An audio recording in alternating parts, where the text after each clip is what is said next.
Hello? Can you guys hear us? Actually, do either of you have the stream open to confirm that it's working? No, I don't, but I'll... No. Well, I'm gonna assume it's working until someone mentions it's not working, but that won't happen because that would be a logical paradox. Anyway. Oh, the link you gave goes only to the chat. Who goes only to the chat? The link you The gave. link provided. Oh, yeah. The main link is in the stream announcements channel.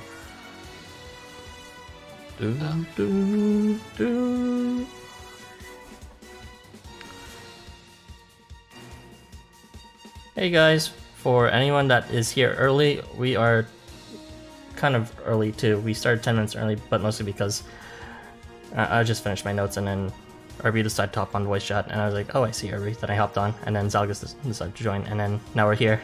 And then we are awkwardly sitting there for a while, so I was like, yeah, let's start early.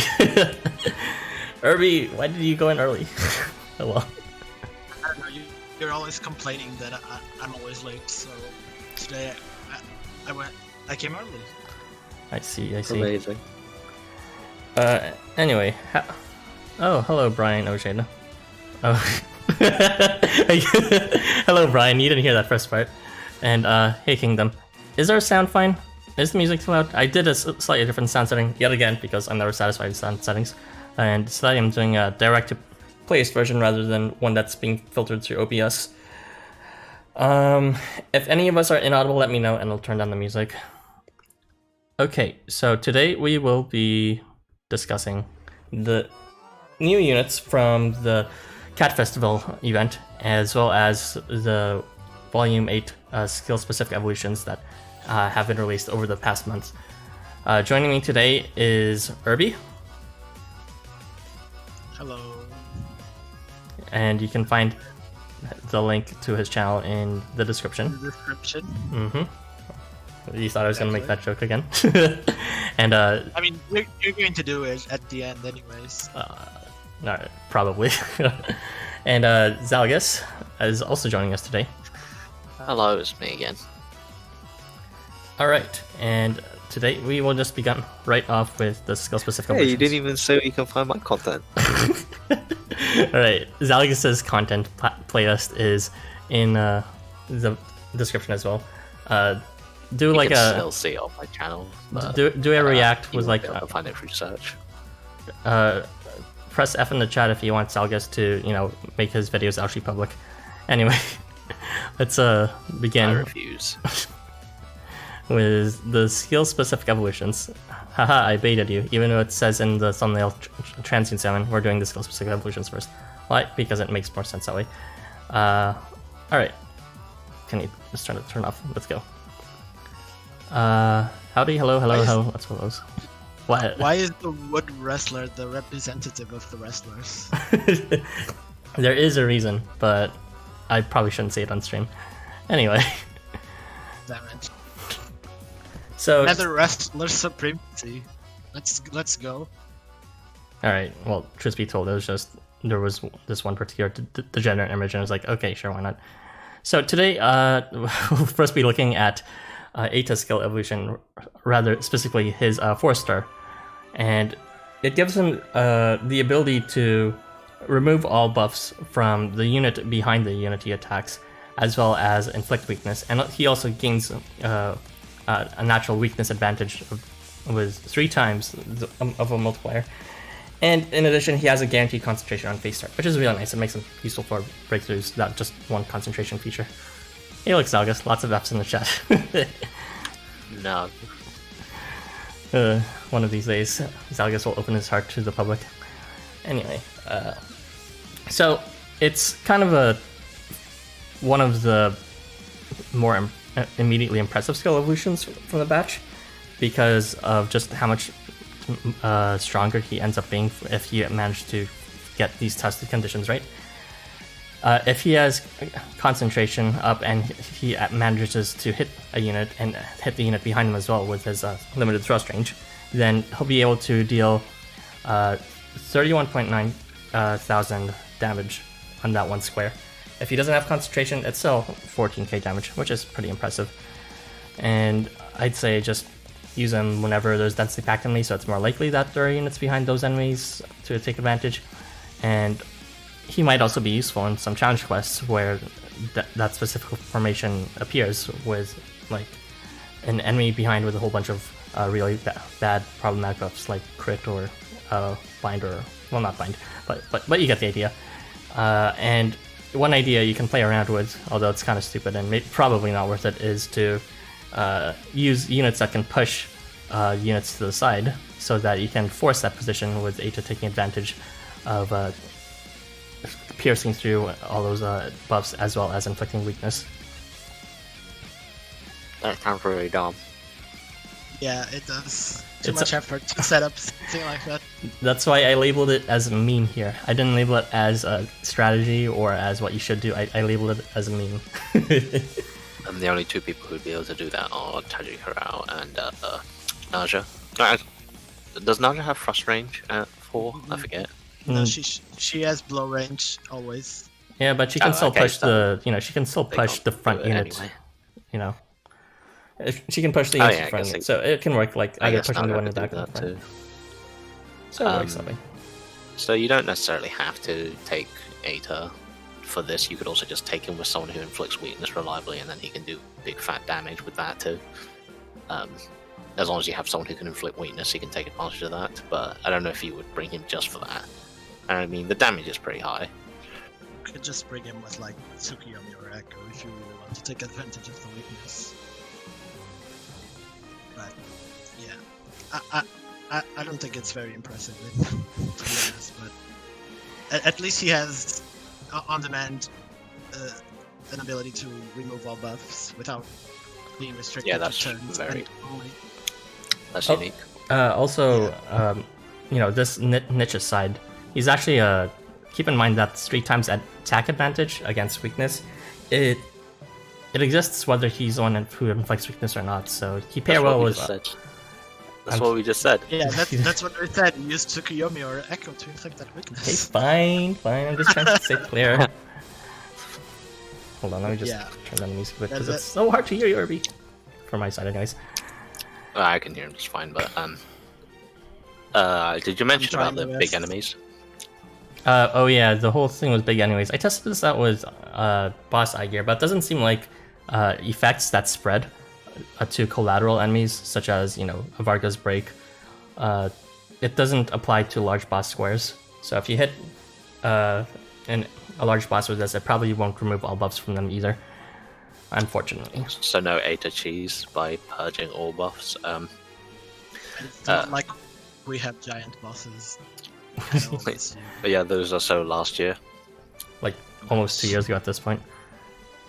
Yeah. So it's a pretty okay unit in terms of general utility now is the phase start concentration. But other than that, I guess just keep a lookout on that very specific situation. The other units who are able to remove all buffs are Valentine's Snow and Xmas Takamaru, who have to wait until X turn, and Tajikirao 5, I forget if it's 3-star, does it? With his CS, who will remove all buffs. That's it. Doesn't Miniaki can do? I thought Miniaki could. Oh yeah, Miniaki can also do it. Isn't that like on charge? Yeah. Yes, it's on charge. I don't usually think about him. Tajikirao can also do it on charge, I think. That's what I said. You're not listening to us. No, the sleep deprivation is getting to me. I'm sorry. Anyway, is there any remaining thoughts on this? It's pretty straightforward. Yeah, it's not the most applicable always, but the remove buff is a nice niche to have, and the weakness advantage. You could just bring in with various people. So I think it's a decent Evo. Alright, in which case, yeah, I guess just relative to the other Evos, it seemed more interesting to me, but saying so far like that, I guess it's just... Well, the other Evos are shit. Alright, well, we'll get to that in a bit. So let me just read out the comments, and then we can go on. That's a lot of Fs. Eita, but now bullies with moves. You can now move Eita 1 square back, right? Just move Eita 1 square back. I mean, you could do that too, but then you won't be able to hit the unit, but he'd still be able to remove the buffs. He just won't be able to hit the same unit that he actually punishes. And I guess he could also remove buffs off of a shot range target as well. If there's like 3 in a column, does it? It should work like that, right? If there's someone that's like 2 squares ahead of him, then yes, he should be able to remove those buffs from someone's shot range away. He won't hit them, but he'll still be able to punish them that hard. Okay, that's cool then. Yeah, it's funny that Eita more of a Tsathoggua counter than Tsathoggua in particular skill Evo. I guess that's true if you happen to position Tsathoggua behind enemies, which might probably not happen.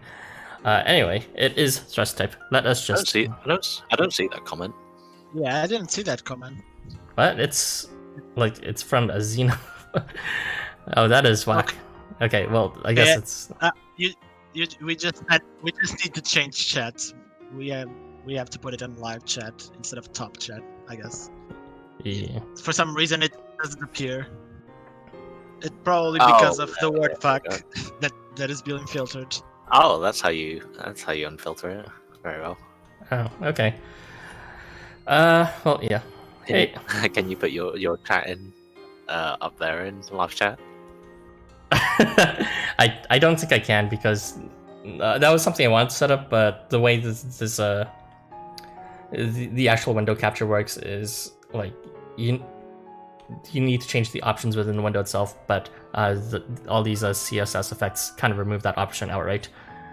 So, what you gonna do? Anyway, let's just get to the next. And I get to take a long break from speaking for a while, or at least leading, because I won't be talking until the first unit. So let's just move on to the next Evo. Macan 4 with Survivor. Would you please take it away, Salgas? Sure. So Macan 4's Evo is not that bad, to be honest. Hang on. Hang on, let me actually set up my notes properly. Salgas! There you are. Alright. Sorry. We're very professional around here.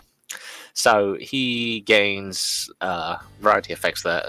So the only thing Macan 4 was ever useful for, to be honest, was only ever his CS, which is all range bind. And other than that, he didn't really do anything because he couldn't move. He only had blow range, and he doesn't, actually inflict anything else. So he was more for just standing there until he got a CS. Then he binds everyone and himself, and then he just waits until he does it again. So his Evo is pretty good at helping him do that. So first of all, he gets tenacity on. I'll say the tenacity first. He gets tenacity on turn start. At unfortunately not a 100% rate because we're not allowed to have that in this batch of Evos and characters apparently. It's true. There's like no 100%, barely any 100% proc rates. So he gets tenacity at turn start, which helps him become a lot tankier because he doesn't need to, worry about that at all. And you can play around it since it's turn start. If you don't get it, then you can play around not having it.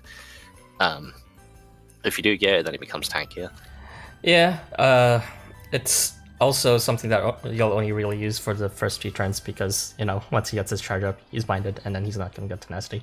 So don't worry about it. Just don't worry about it.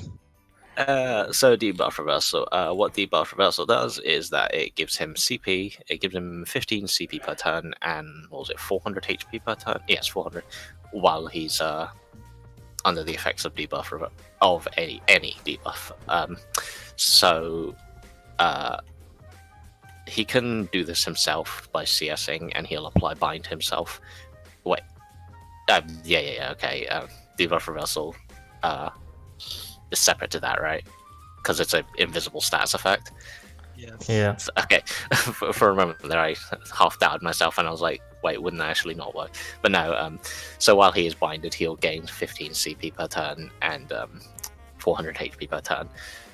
So it lets him get his CS faster. Again, the only thing he's actually useful for, binding the entire map. You could also activate it with yourself with another character, but the only one who does that is Shannon. who can apply poison to him. You're not going to mention Ifrit? No, I'm not going to mention Ifrit and his burn on leaving, because that's stupid. But yeah, it's okay, I guess. It helps him do the thing that he always did, which is the CS. Which is, get it's good. I mean, it is quite a good CS. All range bind, presuming the enemies aren't all immune to it. Bind is quite a powerful debuff. I don't care what some certain other people say about it being a shit ability. It can be useful in the right situations. And yeah, the fact that this debuff reversal now exists just will help Macan snowball to get his charge up once he actually has his first charge up. And which is pretty nice. It kind of sucks that it also means he loses his tenacity, since assuming he's doing his bind. But he heals 400 per turn, which is it helps a bit for a bit of sustain.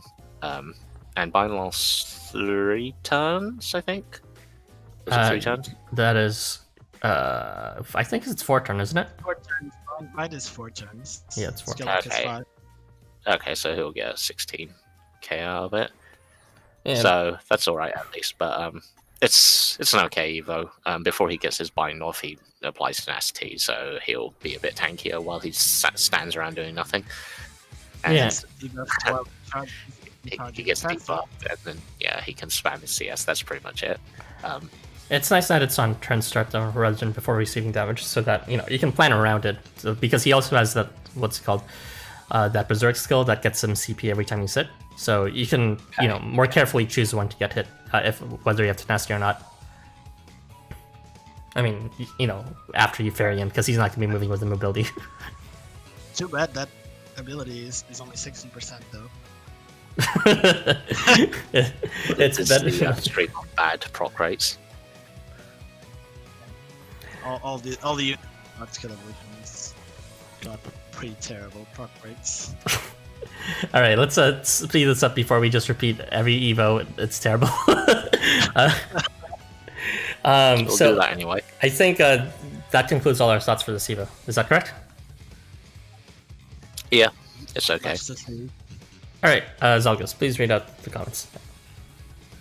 Where will we? Something about sup guys. Hello, Dolan.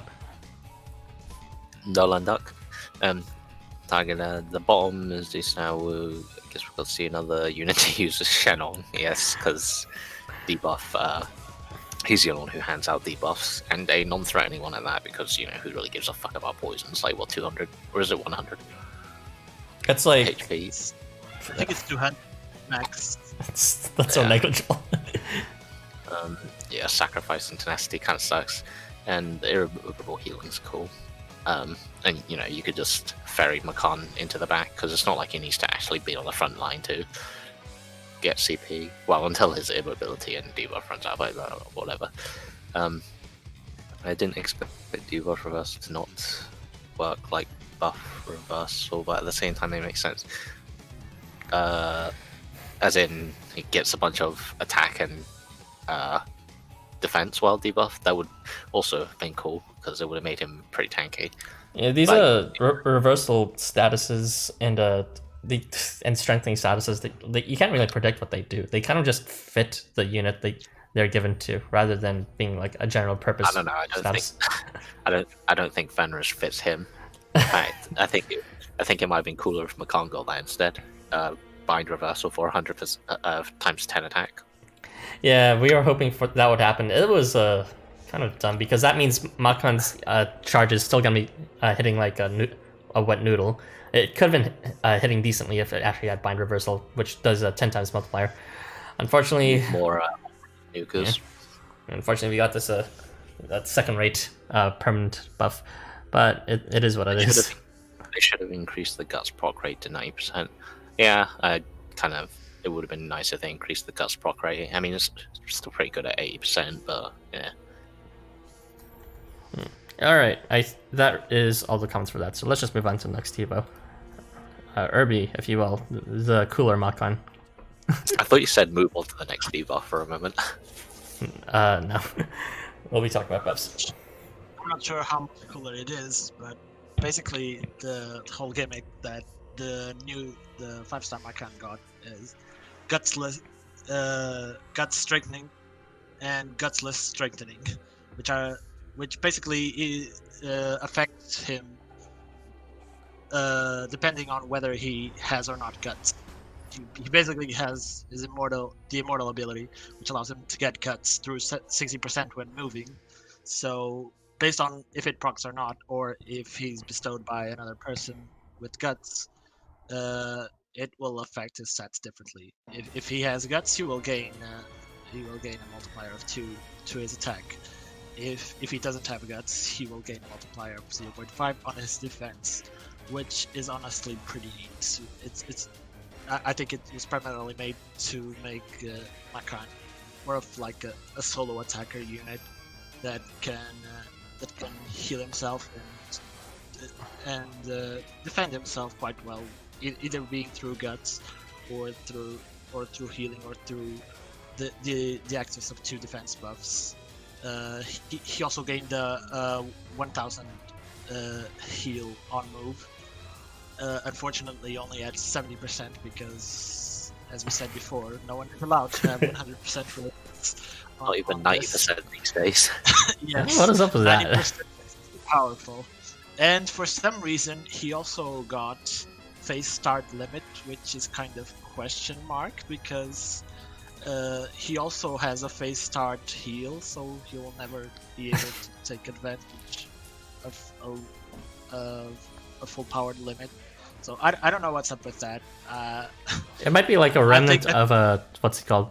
If you remember, I told you guys about how in the data mine there was an unused Evo for Berserk, and it gave anyone with Berserk a limit on phase start. This is exactly it, except that now it's just put in a skill-specific Evo. I'm not sure what this is about. I mean, it will give him a little damage boost on the first turn, but... Yeah, it's nice. Yeah. Nothing complaining there. Ignoring the scaling effects, it's like... yeah, it's weird that space start and things like that, but... better stuff than that, but... Yeah, it's alright. I'll say that... He already had Brawn, so it's okay. Yeah, it doubles his damage and makes him viable for breakthrough dailies. And if he gets guts, he will improve his damage even more. So that's pretty alright. Yeah, for sure. I'd say he's like a fantastic unit of the archetype of like a Generation 2 unit. You know, just a unit that can heal themselves with like an amount that's hard to overcome because of all the defense buffs.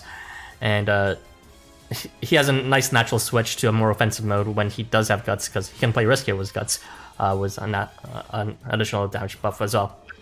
Well, not really buff. He can work around with also other units that also can bestow in guts, so that he doesn't need to move at all.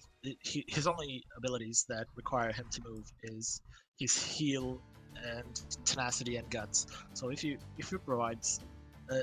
use him with a unit that already gives him guts, then it will already it can make him into a non-move slot basically. Yeah. He doesn't really lose a lot.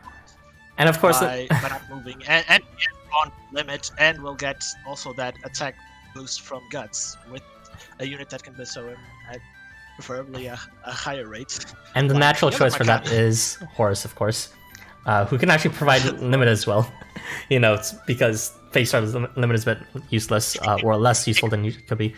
But later on, it could be more useful. You can also equip the Christmas dice AR to give him guts when appearing, so that he immediately starts with it with an attack boost without needing to move or anything if you really want to. I mean, it's a good idea for breakthrough dailies. Let's go breakthrough dailies. Yeah, and if you really want to, I guess you could equip the Summer's Christmas AR to get him an extra heal when he moves if you want to do solo memes with Macan. He deals pretty good damage with Guts Strengthening and Brawn. He deals 13k. If you add limit, that's 26k. Also gets bigger. His base attack stat is just super high, so it's like 5.5k or something. 5.1, I think. Something like that. It's not really interesting Evo per se, but I mean it is kind of interesting in some respects. But it's like there's a lot more interesting kits nowadays. But it's simple and it's easy to understand. And I think for many people who are Check is cool. for many people who are reluctant of doing like complex team building, it Macan would be a good unit to just brainlessly move around. You can also equip a lot of good ARs for it too, which I kind of noticed that can help him sustain himself and be like more like this. Yeah, pretty much unit. any kind of card that heals him would be useful, because he might not be as strong with limit, but limit's not gonna be up when you want anyways, and the health that you give to yourself will be proportionally that much more important, just because you'll have 2 defense buffs up at a time, with a non-gut strengthening as well as tenacity. You probably won't have those at the same time unless Guts fails to proc. I mean, Pretty much. you might want to do that. Or you. It depends on. Yeah. You could also bring someone else who gives him tenacity or protection without giving Guts, and then he would have a fuck ton of defense. I mean, even if it's like his defenses aren't that like much better, if he doesn't have like a what's called non-gut strength thing, he has guts, so he'll be fine, right? So it's like no matter what, it breaks out. I think the cool thing is that you can actually stack defense buffs on him. Yeah, you can disregard stack the them guts because he literally has a defense buff that does not stack with any other defense buff right now. I mean that does stack with literally every other defense buff, so that's pretty good. You can literally push a million defense buffs on him, and he's just gonna get the equivalent of evasion or better. Yeah, like Kaku, for example, being the natural choice. You can also do Aizen if there's debuffs, stuff like that. That's a very good Daikoku. Yeah. Anyway, I think those are all our thoughts for that. Let's speed this up because we still have a lot more units to go to. You could get like 1/16 damage taken around about, couldn't you? If you had like nasty defense. Yeah, if you stack a number of defense buffs, it effectively starts feeling like evasion. So, it's actually really funny that Daikoku was mentioned to be a unit to bestow him that protection. Now that I thought about It all comes full circle. it all makes sense now. all right, and I think that's a good stopping point for this skill evolution. Could you please read out the comments, Herbie? Let's see. Where did we stop? I think it was here. They make weird decisions in SpEvo sometimes. That is true. I have to admit, limit for only phase start is kind of whack, but the stuff with having more attack while guts at least gives him more value as a damage dealer. Yeah, that's pretty nice. I've also forgot to mention that it's an attack buff that stacks with literally every other attack buff, so that's also pretty nice. You can also stack a lot of attack buffs on him with the other passive attack buffers. Macan is now the solo attacker unit. He was supposed to be. Yeah. That heal by moving should have been 10 to 20 CP instead, but oh well. I don't know about I'm that. not The really healing sure. is good because like I don't even really remember what his charge is. He has a charge, which is Like nice. bigger on itself. Disfigure himself and the allies. But just like it's okay, but I think taking advantage of just a large chunk of health that is propped up by defense buffs is more interesting than just having like an only so charge up faster. I don't think charging faster would make a huge difference to him. Anyways, limit buff confuses me a lot. Just pretty much just consider it as like a 2x multiplier, and then it has other stuff if you're later in the game. But yeah, minimum 2x damage. That's pretty much it. Bale, do your thing. Make that limit actually useful. I mean, yeah, you can pair him up with Bale to reduce the health that he healed on phase start, so that he can take full advantage of the limit multiplier. Truly Wow. big brain stretch. Right. The big brain strategy right there. But then you can't move Macan. Pensive. Guts avoiding meta. 1 million defense. Oh my. Defense buffer Lianan when Oh What? god. Oh, Can you imagine like a fucking Lianon version variant except it's all defense buffs? I don't know, isn't Katara kind of like that? There's, I want that. yeah, with his evade. He is, unless they penetrate evasion, which almost never happens, but it does happen. Could make a unit who gives defense up adamantine and unction in front. Let's go. It would have to be also Lianon. heals. Instead of CP, it heals like 2k HP. Let's go. Charges gives vigor to charges gives vigor to self and units 1 square around. Yeah, that's pretty much it. Well, my Wi-Fi is so shit. Vigor buff, ooh. That is pretty much it. We are going to stop at vigor buff, ooh. Alright, ooh, very cool. Let us move on. Thank you, Irby, for that. Zalgus, your turn again with our dear old famous Neat. One of the best characters in the game, to be honest. I can't say the same for his kit and Evo, but he's cool. So, Sath, he gained a evolution for Amorphous Lifeform. Unfortunately, not his big knockback, which was the only thing interesting on his kit previously. But whatever. That's still stuck at like 60% rate. Anyway, so his new skill Evo, when he appears, if he's already on the mat, well, at the start, if he's in the front of your team, or if someone dies and he comes in from the back line, he'll gain this buff. Great movement expansion in all directions, which gives him an additional 4 to his movement range, effectively letting him travel 5, which lets him move anywhere he likes on the map, no matter where he is. I think.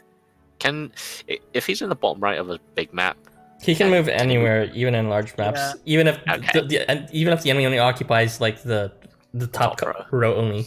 And I think he's like he actually has 1 square more than necessary because it's impossible for you to reach that top row anyways. And yet theoretically he can.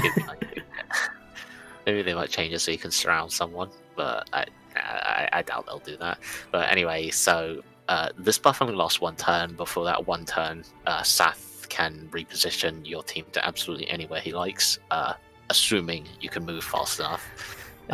Because timer, and it might be hard to arrange where you want if, for example, everyone's at the opposite sides. But he has the ability to do that. If you didn't hate the move timer before, if you use Sath, you definitely will now. Yeah, it's already kind of annoying trying to do it with like Lianan, for example. So now it's if you're trying to do it in that 1 turn and you only have 1 shot at it, assuming you don't reroll. So I guess it's supposed to be thematic because Sath can teleport, but he's lazy and it also exhausts him, so he can only do it once when he appears. Doesn't he like in all the stories appear? Doesn't he like use teleport like near the end or whatever? Not in the beginning. He's used it. I think he used it in like the middle of the Tycoon story. I forget, but he usually uses it as only once per whatever chapter. But yeah, so now he can reposition everyone. Unfortunately, I wouldn't say it's that useful because yes, he can use it to deny bad positioning or quickly reposition everyone, but he doesn't have anything else that benefits on move. He has no on move abilities or anything, as fitting of a lazy Neat. But that's primarily for positioning, so it's cool. But it also can't be stolen because it's a irremovable debuff. Irremovable buff, not debuff. So no trying to steal it with someone who actually wants to move. So that's the interesting part. Otherwise, he got before receiving damage, apply protection to self and allies to the left and right at a shit rate of 8%. By which I mean mediocre rate, because you shouldn't be relying on anything less than 90% at least. I mean, it's before being hit at least, which is like, it's a pretty good condition. You don't have to have Seth syndrome and get hit undefended first before defending everyone. Also, it's not only left and right; it's also up and down. All right. I don't know why I thought it was horizontal only. Yeah, no, it's that would be the next part, the nullify buff. I don't really like protection to allies on hit, to be honest, because since Sath has to be in the middle, depending on the positioning, there's a chance that the other allies will get hit first. If say someone with a magic spread attacks Sath and Sath is in the middle, someone else will get hit first. So before Sath right them. side would get hit first. All you have to do is make sure his right side is not covered, I guess. Right. Yes, but it's kind of awkward to use in my opinion. But I guess it makes Sath tankier, and defense buff's nice to have, I guess.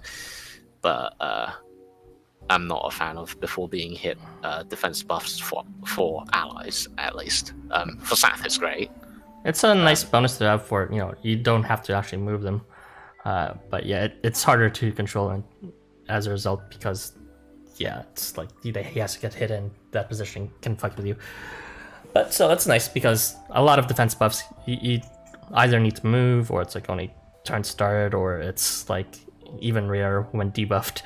So before being hit, and a spread before being hit is it like the first of its kind? Before being hit? Because I know Seth is after being hit. Yeah, and then I know there are others that can bestow a defense buff before being hit, but that's like only to self. So this is like neat-ish, and being before being hit and also spreading. Well, I haven't validated that statement, but it's certainly rare at least. So he also applied nullified buff to enemies he hits, and then on the left and right he's short range, so he has a nice long range to do this, and it also push them away, assuming he procs it, because it's only 60%. But his nullified buff is nice and high at 90%. I think it's okay. Nullified buff is somewhat rare, but there are other people who can do it at also 90% rate. Like Geob 4 can do it, and any of the genocidists can do it, but that's only at 60% rate, I believe. So it's a pretty decent rate, and guaranteed if you decide to. I wrote that down. I thought I wrote down who gives it, but apparently I didn't. Last night was crazy. Doesn't Kuniyoshi and Zao also give it? Yes, Kuniyoshi. What's his face? Zao, like you said. No, Kuniyoshi 5. Does Kuniyoshi 4 do it? No. Yeah, okay, so just Kuniyoshi 5. I didn't bother looking into him as well, even though I know he does it. But so nullified buff's cool, has a wide spread, and it's somewhat rare. I don't know if I'd bring him just for that, because it's kind of depending on. It's like map, it might apply so many buffs that it doesn't matter. But it seems like a bit weird because it's like he had this one purpose before, which was pushing units. And then here, they give him a new purpose, but in fact, if you look at it carefully, it's actually two different purposes. One is being able to reposition and start, and then the other is to defend everyone, just be a general support for the rest of battle. And as a result, like he's good-ish in several different areas, but not obviously consistent with his kit. I honestly would have preferred if he got something like oppression on hit. yeah, that would be useful. So he could. I mean, he already has 3 range knockback, so he might not necessarily need it, but still, being able to stun them would be cool. In the very least, I can say that he's a. There are like a lot of cool new setups that exist nowadays, but a lot of them, have very tight positioning and slotting, and Seth opens up the gates to a lot more things. Provided you have 3 other units that can fill those conditions very well. So if you have like a particular phase 1 start setup that requires adjacency during the attacking subphase, then Seth is your guy to see. And actually, or you could use Shiro 5 if you have him, I guess. I guess. So yeah, Shiro 5 and now Sas are both fantastic units, and being able to help with that essential positioning. I mean, Shiro's pretty cool too. And go check out Barrett's video on how he actually demonstrated what's 2 consecutive phase board wipes using Sas as well as Tsathoggua and 2 other units I forget. But it just wouldn't have been possible without that essential turn 1 adjacency positioning. Speaking of Tsathoggua, Sath also gains 2x damage to Cheetah and Cheat Hero, which is to say Tsathoggua, because he's the only one who has it. This is probably just purely thematic because, Sath is a gamer and he hates cheetahs or something stupid. I mean, I just figured it was related to his like mythos of I don't know. I don't know. I think it would have made more sense for Nyan at least, because I think in the Lovecraftian stuff, it's supposed to be Nyan versus Tsathoggua, not Sath. So it's kind of weird. Well, I guess it's really the fact that he's a fucking cheater and a poser gamer. So I guess Sath can now very easily duel Tsathoggua with his elemental advantage and now 2x damage, and now he can also nullify his buffs. So if there's ever which will trigger his after debuff, which will trigger all these other after buffs. Oh no. So I guess if there's ever a quest where Tsathoggua 5 is an enemy, maybe bring Sath and hit Like him. maybe it's only a 2 times damage multiplier, so it's like it's kind of dumb. It's just a thematic thing.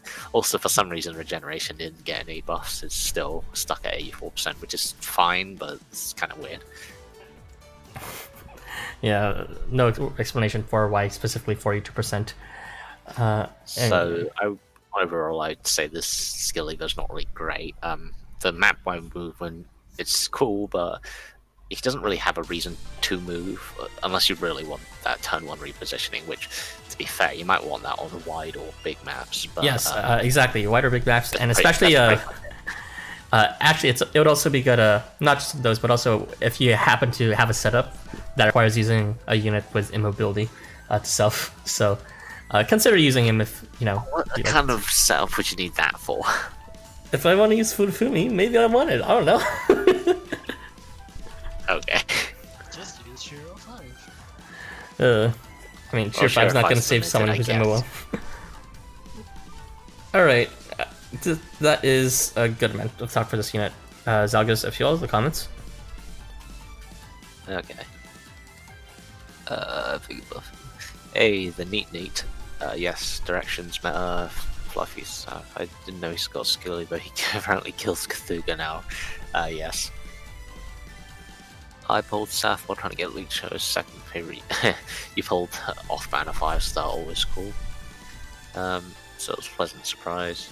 Sath cannot kill Tsathoggua. He got a fuck you in particular skill either, but he doesn't really do enough to take him out.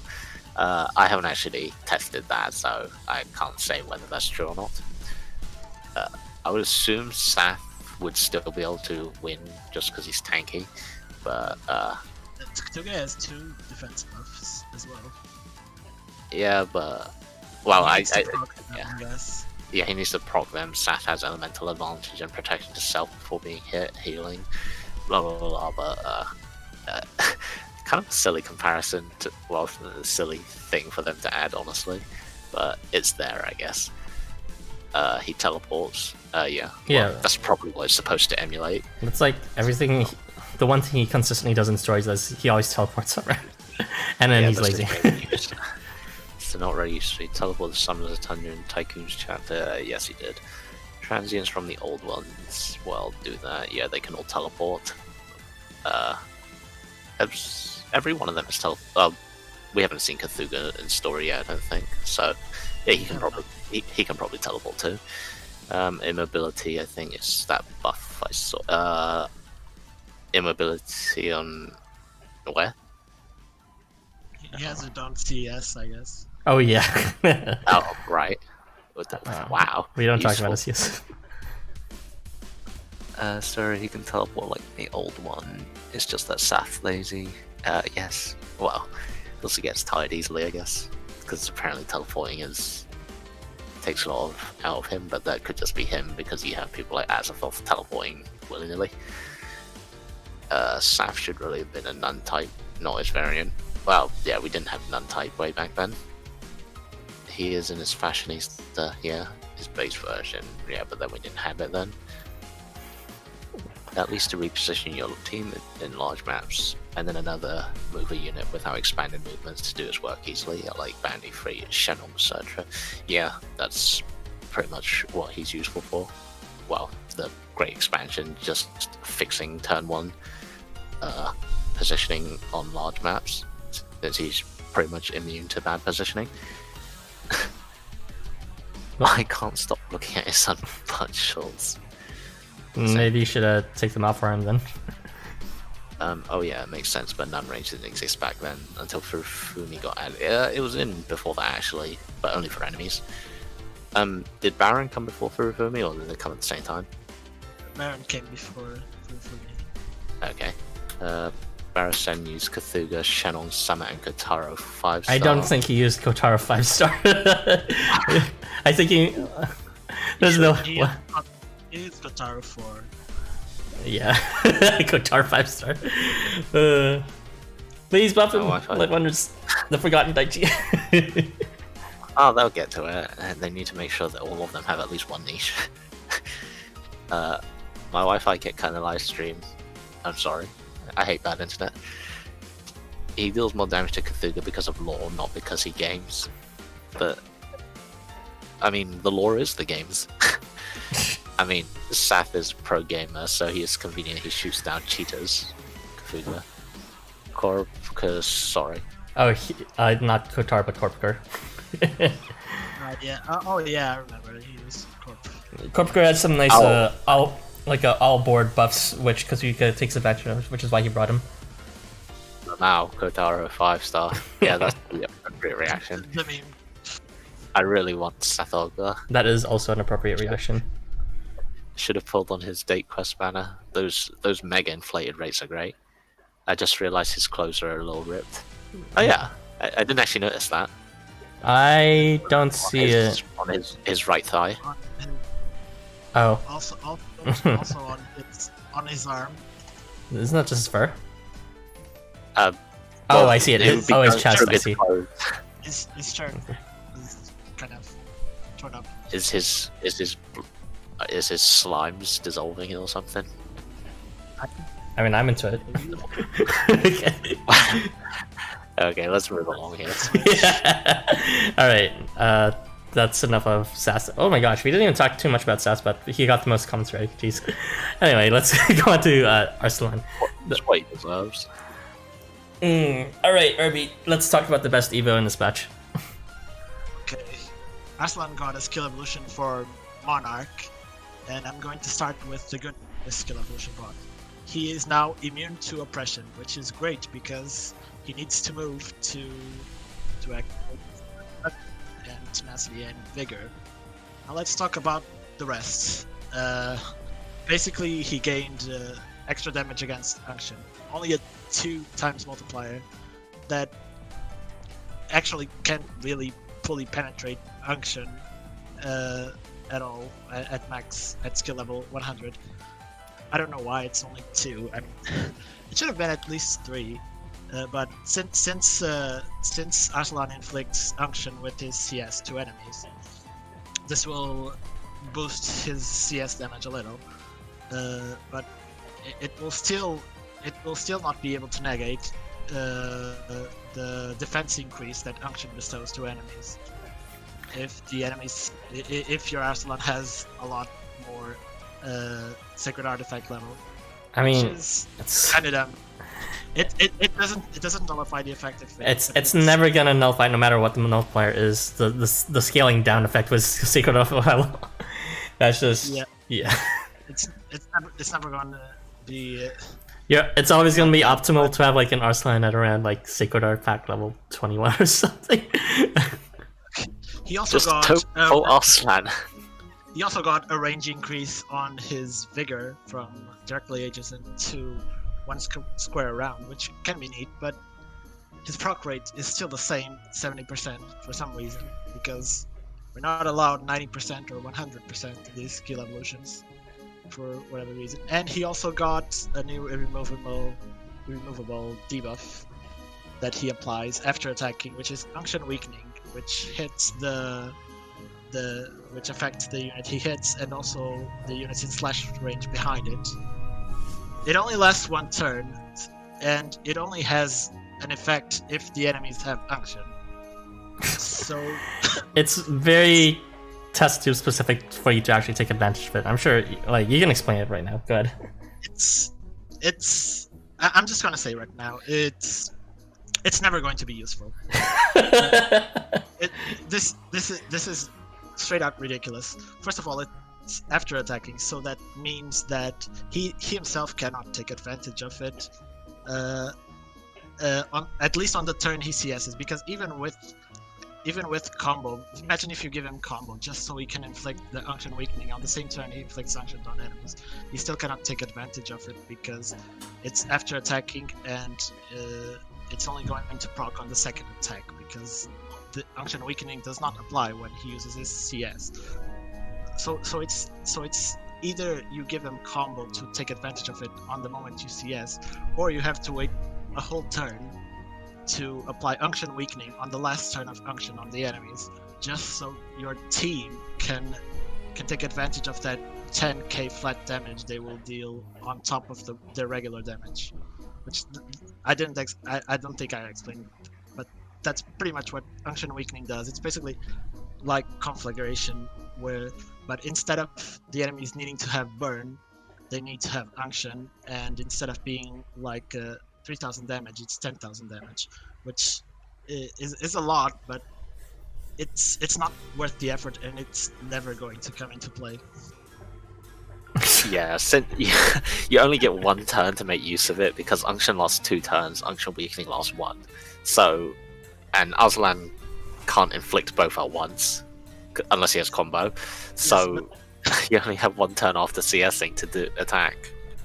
Yeah, it's completely not worth it. I mean, I guess you can give him his own AR to increase his damage a bit further for against enemies with Unction, which will help him bypass the Unction defense boost. But I mean, is it really worth it though? No. there is a better unit that we'll talk about for this AR at least today. So.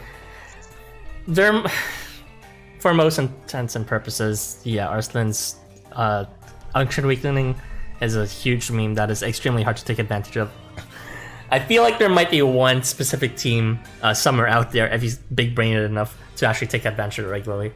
I haven't really thought about it too deeply, but I can say that if you're gonna bank on combo for Arsalan to take advantage of it, you'll also need to bank on using that combo on other units so that they can take advantage of it as well more.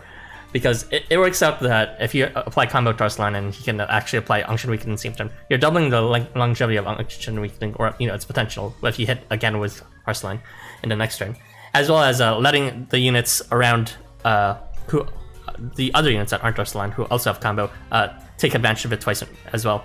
So there is potential, and I think a good choice. I disagree. There might be potential. It tests two conditions. It could exist. There might be a challenge quest out there. Who knows? And I got kind of disappointed with this skill evolution, but at least he's immune to oppression now. Are you saying that ironically, or? No, I think immunity to oppression is neat. I think it's the best part of his skill evolution. I guess he can help out on the Bale challenge quest now that Bandy Free can't do. Although we're actually getting more oppression resistant units these days. It's like August Tangrisnir, who he's one of the units. We already had Fashion Zabania, and doesn't even matter. We have Ryota now with his Evo. The heck, you can just like right. nullify anything. Remove, yeah. So it can be just anyone at this point.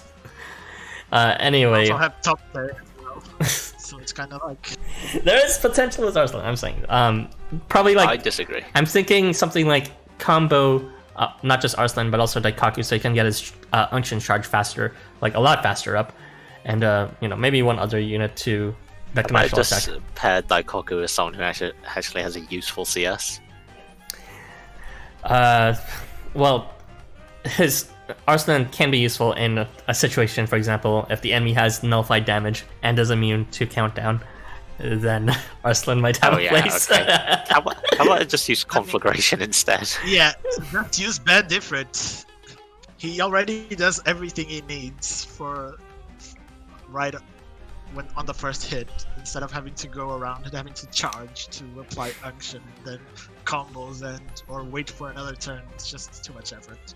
Oh wait, what if there's a specific situation where the enemy has nullify damage and is immune to countdown and has permanent unction? Big brain. Okay. Actually no, you'd be better. Unless it's irremovable unction, but that would be a different buff entirely. But I guess if there's some CQ out there that spams unction, but you'd still probably be better off just stacking offensive buffs to just pierce through it. Nullify damage says no. Just use Veil. Oh yeah. All right. I'm trying to look at the positives here because my friends. The only positive here is probably Vigor to a square around south, even though the fucking proc rate didn't go up. I didn't mention that as much of a positive because we've got a million other units who could do it. Yeah, pretty much. The only thing positive that I got out of that was the oppression immunity because it's actually useful. Wow. There will be a time when they make it a quest meant for Arsalan. Just you wait, and then I will have the last laugh. He needs a second already. Alright. I think that's enough memeing on Arsalan. Herbie, please read out the rest of the comments, and then we'll move on to the units. South best boy. Yes, Arsalan. Old man piss. Heck yeah. What? I barely have them. I don't know. That's just what Goy said. God. I refuse to even think about Eita. Don't worry, he's already been analyzed. Arsalan is practically a meme now. What do you mean practically? He is a meme. Meme skill evolution. Grandpa, go home, you're drunk. Rip Grandpa. Okay, but where's my immunity to fear? Yeah, they could have given him immunity to fear as well. That would be cool. Arsalan bad because blow range. I don't think that's the reason. Yeah, I don't think so either. Someone with buff removal. The issue with them is really just the timing of everything, the test conditions of getting the timing, getting everyone in position. Also, he doesn't really build his charge easily. I'll just add something about that. Just use someone with buff removal. We've literally just had our first challenge quest with an enemy immune to remove the buffs. So did we? Yeah, we did. Yes. It was Weretiger.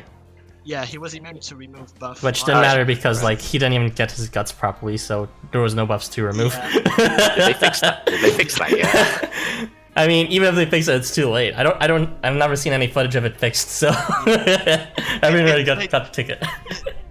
Yeah, but still, I'd imagine immunity to remove buff is going to happen at some. It's going to be more frequent at least, since they use it once, then nothing's stopping them from using it again. Yeah, I'm looking forward to it, and looking forward for Arsalan to become the meta. So, I think that's enough of the comments for now. Granby isn't ready for 2020. Maybe, we'll see. All right, are we all ready for the units? No. No. All right, perfect. Let's go. So we. Oh no, I'm initiating. No. Okay. So, wrestler. What is there to say about wrestler? The only unit who I actually haven't written explicit notes for and kind of just wrote in my head. Wrestler is. Wrestler has a function of being able to. What's it called? Hold on, let me just come through this again. Oh yeah, he denies charge because he applies darkness as well as reduced CP, and he's also able to kind of keep. You have to play him rather offensively, of trying to bring units closer as well as darkness. Those are his two main purposes: just bringing enemies closer as well as constantly inflicting darkness. He's only really effective if you bring them to the front as a result too, because otherwise you won't be hitting them and you won't be getting that spicy vigor on the spread, and also, well. If you don't decide to move them, then you're also missing out on the chance evasion, which is pretty, surprising to have on a mob. But evasion both to self and to allies. I mean, given it's a real low rate, but it's not the worst rate I've seen for such a powerful skill. yeah, there's not much to say about Roster, I think. So yeah, to summarize, 1 denies a charge, and 2 pulls units in, and 3 just the general support. You gotta have play them at the front though. Anything on top of that, guys? I kind of don't like how low their rates are for everything. Yeah, poop rates. But yeah, they have a lot of tools. They just don't have. They're just not very reliable tools. But they're a mob, so that's kind of expected from mobs that have a lot of things in their kit. If you like subscribe to the cardinal sin of a turn scumming, then Wrestler is probably one of the strongest units out there. So we don't talk about turn scumming. Okay, so but yeah. No, haven't you seen my runs? I do perfect runs every time. Of course, Mother Fortune or whatever her name is always on your side. Lady Luck. Lady Luck, Mother Fortune. Who the fuck is that? Discount version, right? Female Fortune. Their attack stat is surprisingly low. Yeah. Not even a defensive unit like Deity, so I don't get why is that low, but it's kind of, I guess you don't. Wrestling's fake. All right. I will read out the comments because I just don't think there's too much to say about Wrestler. And then we can move on to the next legit units. Woo! I got off easy again. That's pretty useful for getting. Sure to get another wrestler. The another wrestler propaganda is here. Why'd you put him as your thing? As the wiki thing? You mean World Wrestler? No, Irby put Nether Wrestler on the in the wiki thing page. Right. Probably because he has a preference for him. I just put the favorite mobs. Like, and I also put Aether Merman and not Fire Merman. See, I told you it was that. I mean, if I had to choose an element, I'm at least going to choose the ones I like and just say that it's any element, but I need to choose one. But you didn't need to choose one. You could have just put it with a broken image. Oh well. No, but I wanted an image to appear. I didn't want a broken image to disgrace my event page. Very well. Remember, guys, it's only like another wrestler that'll give you the bonus. Forget the other wrestlers. Literally says that any element under brackets, so. But especially Nether. It's not only Nether, especially Nether. Alright, I will read the comments and then we'll move on. I used 100 stones and jack and shit, and I hope none are too good. I did get Deocat, but whatever. That's a mood that does. One of the only good ones. I think both Irby and Zelgus pretty much only got Tezcat, which is a bit funny. I mean, sad. I mean, I don't have to about it. I got Tezcat, but I also got a Shino dupe for some reason. Pensive. Hey, that doesn't sound so bad. Give it to me. It hurts my feelings. It could have been a Ryota or a Furufumi. I mean, you can keep on pulling. Wait, is Dagon could be and be in pull both. Dagon is limited, yeah. Oh, never mind then. Okay. Wrestler is basically a mini Ombre Tigre, ironically better. I disagree. Tigre's cool. Tigre has a very nice belly that is round and rotund and Rubenesque, and I like it. Anyways, I still think Gangster, Mobster, is best mob. I don't know. Combo is like, I always thought it was overrated in the past, but it's getting better now that, on-hit effects are getting more interesting and not just stacking buffs. Weakness, on hit. I still think the Jiangxi mobs are the best mobs, but no one uses them because they're tiny. I mean, I just forget they exist. Yeah, I know that they like have healing or something when they attack or something, right? And then they have their charge up super fast, and then they get like a crap of debuffs, and they're immune to a lot of things. Yeah, they have defense buffs. They can also inflict skill lock on enemies that hit him. They also have nullify debuffs and other tools. I would definitely use them if I just I remembered they existed. I don't really keep on forgetting they exist. This is just Life Wonder's favoritism. Unfortunately, they give the best kit to the Daichi units for some reason. You hear that, Life Wonders? You gotta keep up with that pattern. Where's my Kotaro 5 Evo? Give it! No! No. I Don't need do the. it. I've already seeded them. I'm ready for it. All right, let's see. Let's see. I believe in Nether Wrestler supremacy. All right, sure. Gotta seed them for the better rates. All these units are like, you know, they're not in skill seed bait anymore because they're like 80% and 70%. I don't understand why it's like that. Mob units, when you seed them, only apply to that specific element, right? Because they're technically different units. If you seed them up, you're officially a meme star because that is extremely suboptimal. But whatever. Unless you seed a Nether Brawn, which is actually a legit decent choice. Duo meta is real. People keep on saying that, but I've never actually seen anyone use duo. Seed mobs time. I've already seen Barrow-san use duo, and I've also used them a couple of times. It would be cool if, like, you know, what's it called? If it would be cool if Joe's concentration and glint were also guaranteed, but now it's just like, you know, you get a higher rate, or you can get a guaranteed rate at a certain non-guaranteed rate, which is like, it kind of defeats the purpose. All right, seed mobs time. Yeah, we read that. Something was deleted by Azinu. I can't believe a mob is about to become my most decent Valiant support. Wrestler fake, Ombre Gray would like to know your location. Let me go! Please. Don't give Zalga's location too easily. He'll welcome Ombre Gray and let him meet him up. When you don't pull any Valiant, Shino Supremacy, summon Tez. Yes, Shino is greater than Tez. In terms of weight, probably. I forgot I used my 100 stones in Summer Memory event. I think I spent a bit on that event too, but I didn't get auto healing, which is sad.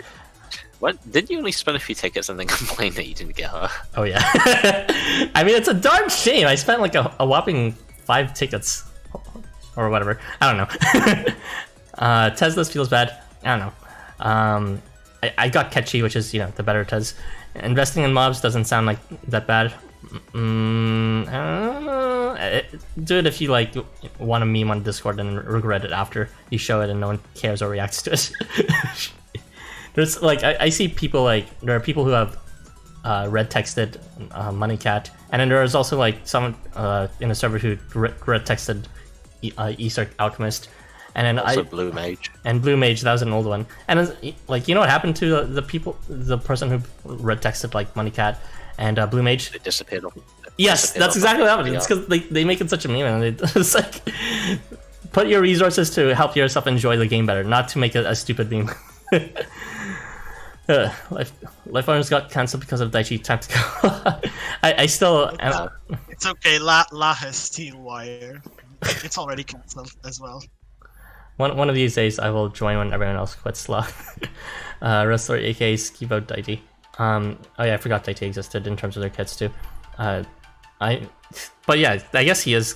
They are kind of like a better Daiti. Daiti does just like they pull the units in or something, and I forget the rest. I think Deities are better for the job of pulling because they at least have defense up and a bigger HP pool. So they're better.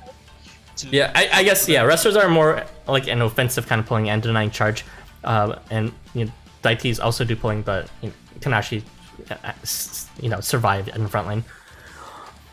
Housamo gets cancelled. Derp 3 stars. Ketchy is enough for event period. T red only seed. Oh my god, I remember that red only seed. Yeah, there was another person who red seeded. I don't see them as often in the server anymore.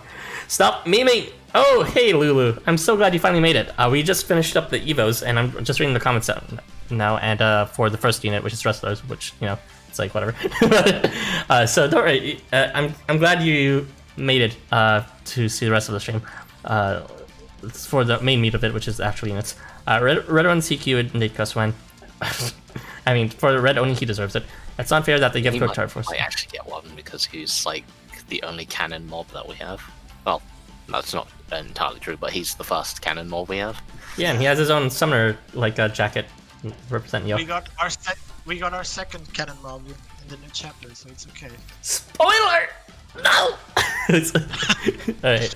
It's not fair to give Kotaro 4 stars a good kit. No, it's absolutely fair. Feed me yourself. It's not spoilers, Ara, if you already know that we get Shadow Giant for free.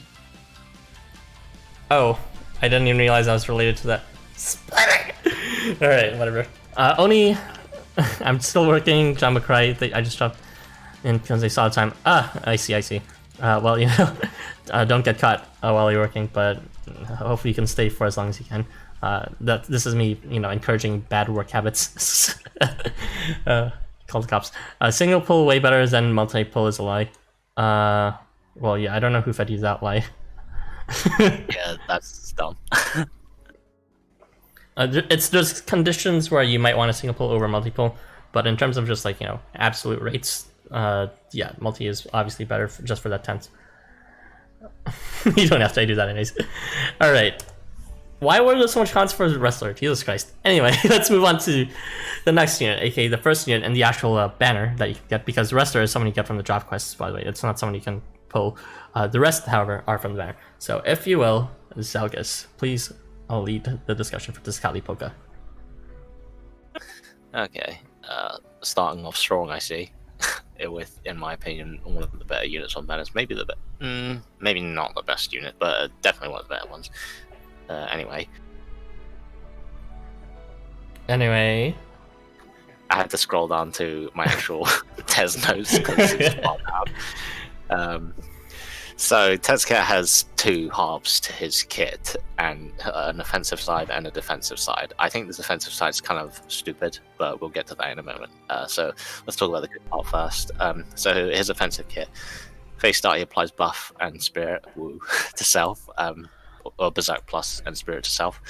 And the interesting one is on turn start, he applies weakness 3 squares away in a in a plus shape, and applies taunt in the middle of that. The taunt is kind of stupid because on the enemies it doesn't do anything. When the player has taunt, it messes with the AI's aggro. But there's a diagram of what the taunt looks like, or the taunt and weakness looks like. So it's a bit farther than magic range. You can go back to the previous one, since that's just for illustrating the shape of it. So the taunt is pretty much just a way for Tez to say, I get this 2x damage buff for me only. And yeah, I guess also Bale and anyone with buff reversal. But as far as we know, taunt affected on an enemy doesn't actually change their behavior or anything, so it's pretty much just for the advantage. It would be interesting if you could force that enemy to move, if they had taunt, reverse taunt. But I guess you can only do that if you just stop everyone else. But anyway, taunt doesn't seem to do anything, but it's just a way for Tez to get a unique damage buff. It's probably supposed to be saying like Tez is targeting this unit because he's sniping with his cork gun from the festival. I guess in like a larger sense, it kind of taunts the player because it encourages them to stay in that in that column to hit him. Well, only for Tez, really. Yeah. But, anyway, so the interesting part of that is actually the weakness in a cross radius. So it's at a really high rate of 90%. One of the few reliable rates we get in this bloody banner. And since it's a lot harder to stack weakness, damage, defense debuffs than it is to stack offensive buffs for yourself. And since it's turn start, Tez doesn't care where he is in the turn order. He doesn't have to be at the start, unlike most people who apply weakness. Since most people who apply weakness will do it on hit, so they are forced to be early in the turn order. So that gives them some nice flexibility. And since it's pretty big range, is far away, and the plus radius is nice and big, so you can get weakness on a lot of enemies at once, which is effectively a damage buff to your entire team. For that enemy.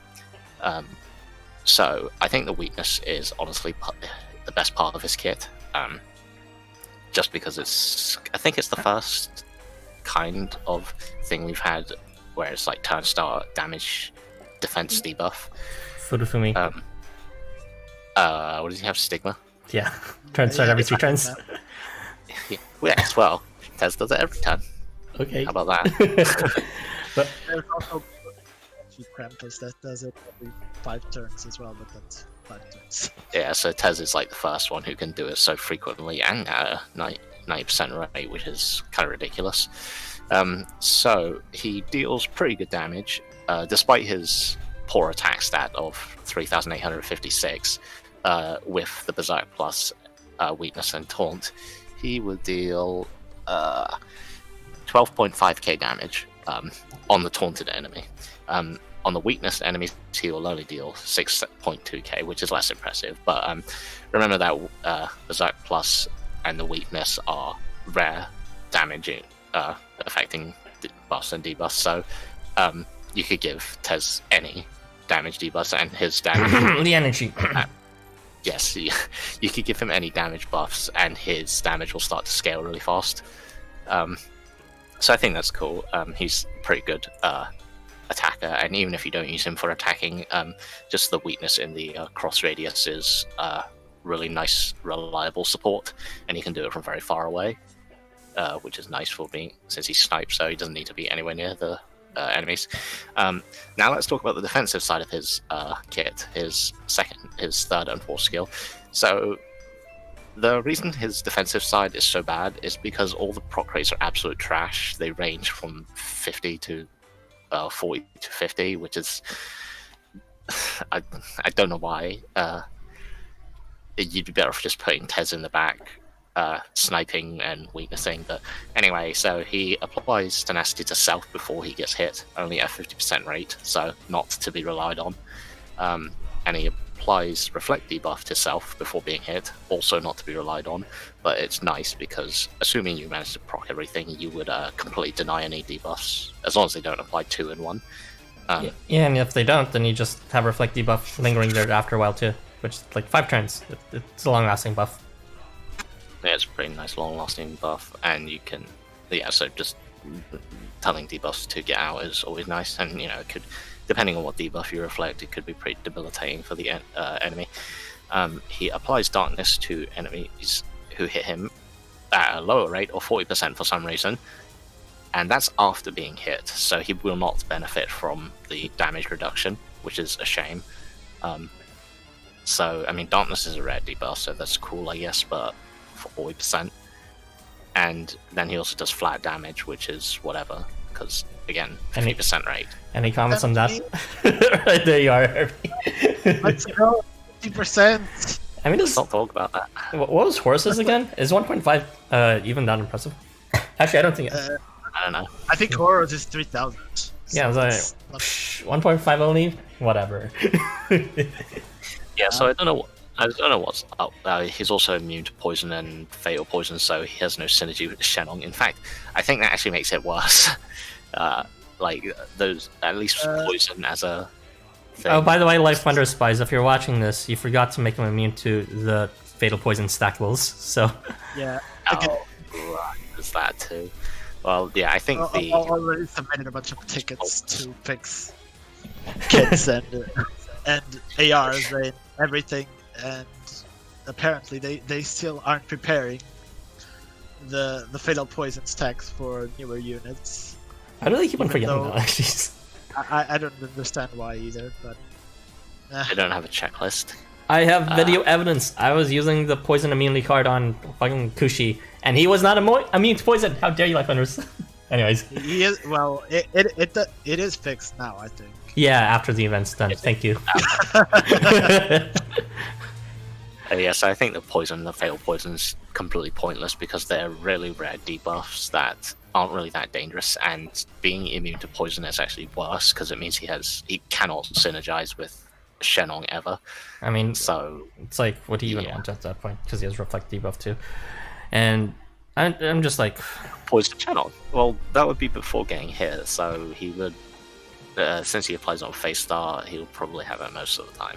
I guess. But then again, you shouldn't really be letting Tezcat get hit anyway. Like, honestly, disregard the defensive half of his kit. It's pretty trash with those rates. It just doesn't seem quite as obvious what it does. It's just a whole bunch of defensive stuff, but not really coordinated defensively, and Yeah, all and that sort of rates. Just proc rates are so low, so you can't rely on any of it coming together. And so, as for the poison immunity, I pretty much just count that as probably some more bit I don't understand because it just doesn't really make sense. Maybe to do with his plush body, I guess. I don't know. Maybe it'll come up in the story. I don't agree. Anyway, so I guess we can also talk about his CS. Actually, here's a fun thing about Tez's CS. Like Kotaro 4-star, he has a higher multiplier than average on his CS. It is 4x. Most 4-stars get a 3x multiplier on their CS, so it hits a bit harder than usual, which is nice. Yeah, well, snipe range, so it's just compensating for that probably. Sniping units get all the band-aids, I swear. I doubt that's it, but anyway, so he steals buffs from the enemies he hits, applies Reflect debuff to allies around himself, and applies weakness to units here. The weakness will generally not be relevant since he applies weakness himself at turn start, so he doesn't need to worry about low level SA weakness. So that's cool, I guess, unless you for some reason move him to an entirely different column, which you shouldn't be doing that. Or I guess if you fail your weakness proc rate on your skill. So the duplicate debuff and remove buff. Why don't I just say steal? It most likely takes the skill level of the skill he's stealing. Well, you only tested with Goemon, didn't you? Which isn't exactly necessarily the same, or is it? Yeah, I tested with Goemon, which isn't exactly the same. Do you remember how steal buff works, Irby? It's exactly like Hephaestus CS, pretty much. No, do you remember if it steals the level of the status, or if it matches the caster's status skill level? I think it matches the caster skill level, but I don't remember. No confliction. No, Irby. Damn it. Okay. We just need to test it anyways. Well, we're not sure if duplicate debuff takes the level of the skill it's stealing, or if it takes the SA level of the person who's stealing. But based on Goemon and the notes from Ara, it might take the skill level of the skill. Okay, or whatever. It steals buffs, and removes them, which is always nice to have. So his CS is pretty much just for hitting harder, since he doesn't have any on hit. Can you imagine him just stealing taunt? That's actually, he would do that, wouldn't he? He would. Steal taunt. That would actually make him weaker. I mean, it synergizes with his. Is that the face defensive kit? No. I didn't even think about that. That's stupid. But anyway, since it's the same damage range and no extra buffs, and Tez doesn't have any on-hit effects, it's pretty much just imagine just a crit multiplier on his CS, which is nice to have. He'll deal You'll deal 4.8k to his taunted enemy. Actually, a bit more than that, probably about 450k damage to his taunted enemy, something like that, and 25k to his non-taunted enemies, assuming they have weakness. So nice for dealing damage at a big range. And again, this is without any external buffs from anyone else. And since he doesn't have any other common ones, that should be easy enough to buff stack on him. Yeah. I didn't really look into which ARs would be good for him, because I did. Seem like anything just particularly synergized. I mean, what he does is deals damage. So just the Kurogonic 5 AR, as well as the Agent's AR for crit. You could also do Oyama Onis if you really wanted the even fatter multiplier on his CS, although he's not designed to build his CS up quickly, so that's... Yeah, I would recommend against that. It's not really super synergistic. You could also do the Arc AR if you wanted Prayer for 100% weakness rate and 90% Spirit, I guess. But overall, it's pretty much just the obvious ARs that just generally help him out. No super out there synergies. There's no weakness advantage AR, unfortunately, as I have found out in both this event and the previous one. The only like advantage you'll ever get, I think, is like against a defense debuff is Frozen and a Break. I think those are the only ones. So yeah, nothing particularly interesting AR wise. So yeah, Tez, I think he's a decent unit. Oh yeah, bring him with Bale. On base start turns. Pardon. For Taunt. Yeah, and so Bale can actually take advantage of weakness too, rather than just apply it after. So Taunt counts as a buff for the purposes of buff reversal. So the taunted enemy, if they're hit with buff reversal, will take even more damage from Tez and everyone and deal less damage. So that's also a neat synergy since he can inflict it from so far away. A shame it's a bit of a it's only one enemy, but it's a useful thing to note.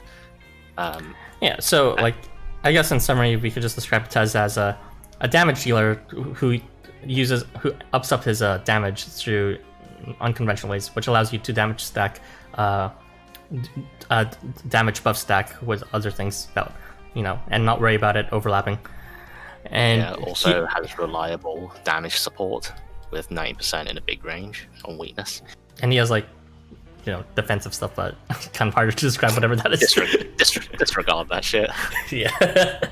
You could literally just have the first two skills and he would be fine.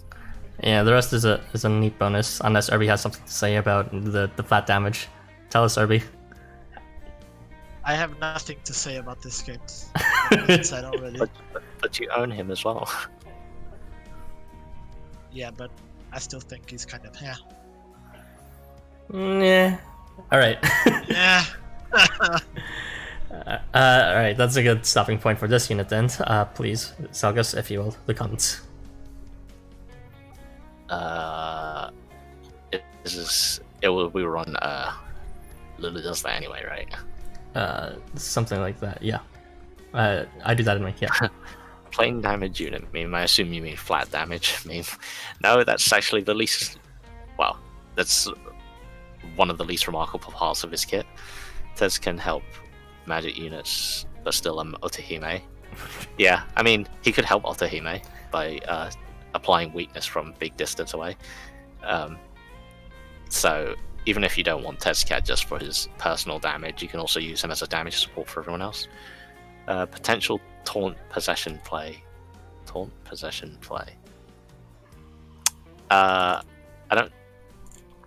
I'm not sure about that, because possession doesn't change the behavior of the taunt. Yeah, it doesn't make your AI or your units become AI or anything. It just makes them attack in reverse. Otohime's shutdown is so sad. As in, well, I don't really think Tezcat, because his damage is nowhere near Otohime's personal damage, I'm pretty sure. But I haven't actually confirmed that myself. Well, it's really unfortunate that I don't have Otohime. Yeah, I was going to say that. I haven't got Funushi Tez, but apply weakness is great enough to me. Yeah. Spirit Metal always. And he needs to be leader. No, Tez does not need to be leader. In fact, that's one of the interesting things, is that he doesn't need to be leader at all. He can be at wherever he likes. Yeah, keep in mind it's turn start. It's turn start and not on hit, so he could be in support slot and he'll still apply weakness and everyone will benefit from it, which is neat. Oh yeah, the one thing I forgot to mention is, well, I guess I mentioned in passing, was because of the way it's set up as turn start, it also means that Teza, if you want to get max damage, you kind of don't want to move him to different columns, so for the most he'll be just sitting in place in the same column for most of battle, which might reduce his utility when you move. Target. Yeah. Have we gotten any enemies who apply taunt to themselves yet? I don't remember if Hombre did that. No. Hombre did that. Yeah, Hombre did that. Challenge quest. Tez can beat up his fan. Yeah. I think that's literally it. Tez just has advantage against taunt because Weretiger has taunt. That's it. Okay, so maybe it'll be the taunt will be relevant, but I doubt it. It's pretty much just for himself. selfish buff. The Warfile cat has a defense side of his kit. I mean, it's shit, so I don't know if you could really call it that. Ooh, Tez plushie. Yes. Flat damage pog. Flat damage pog. He drains HP to enemies that hit him. I don't know if any other unit does that, but flat damage, meta becoming real, slowly becoming real. If you ask Kirby, it's already become real. It is real. There are enemies that do flat damage on hit, aren't there? Or on. Well, a lot of challenge quests have enemies that deal flat damage. That's kind of why my super defensive strategies sometimes don't work, because it just ignores that completely. They need healing as well. But now we have Intangible anyway, so it doesn't matter. Do you have one yourself? No, unfortunately. I did want one, but fortune was not in my favor when the banner reprinted. Mother Fortune. You can always use my Tankoro if I ever decide to put him up again. Why don't you have him up? Because I like horse. Well, Irby doesn't, I'm sure. Yeah.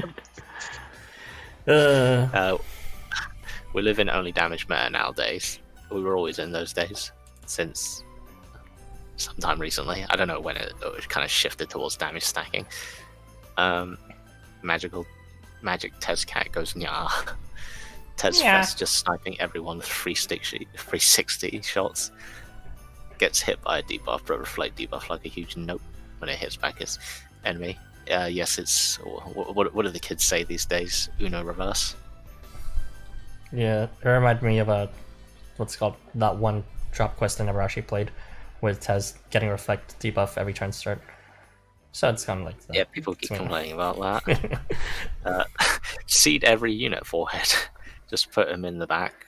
Plush immune to poison confirmed. Yeah, I'd honestly just say put Tez closer to the back line, where he's still in range to taunt and weakness, but he's far away enough to not get hit, because you really don't need him getting hit. That Toka with the Tez flesh SKU. I have no idea what that is supposed to be. I don't know if you two have seen it. I do not know what it is.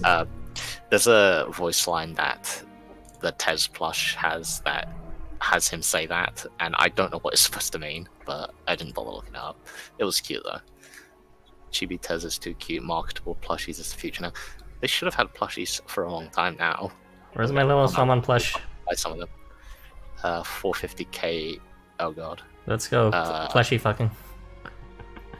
450k on what? Unless you mean the CS, which I meant to say 45k.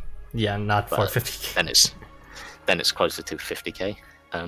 Perfect for my flat damage comp if I could pull him. Tezcatlipoca said no backliners.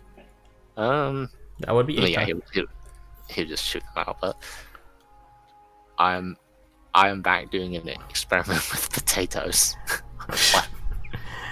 I guess he's trying out some new Kotaro strats. Oh, I was going to make a potato battery joke. Finally, I can listen freely while working. Very good. Hello, Lulu. Lulu. Oh, why did I? Hey, Luster. Dio Cat is meh, not bad, but won't do much. I give him a solid B+, B-, C+. Everyone rating him. Oh my god. Oh god. Oh good, we're still on Tez.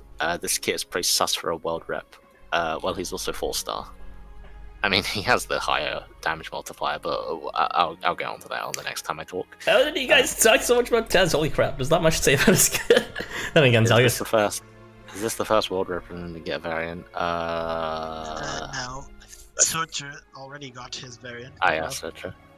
That was Searcher. What about Macan? Macan's a pillar or something. Yeah, but he's like the first world type maybe to get it? Like a variant that's not... Don't know. Yeah. Oh, I forgot about him. Sorry, Dad. So, between a support or a damager, nice. Yeah, that's pretty much Tez.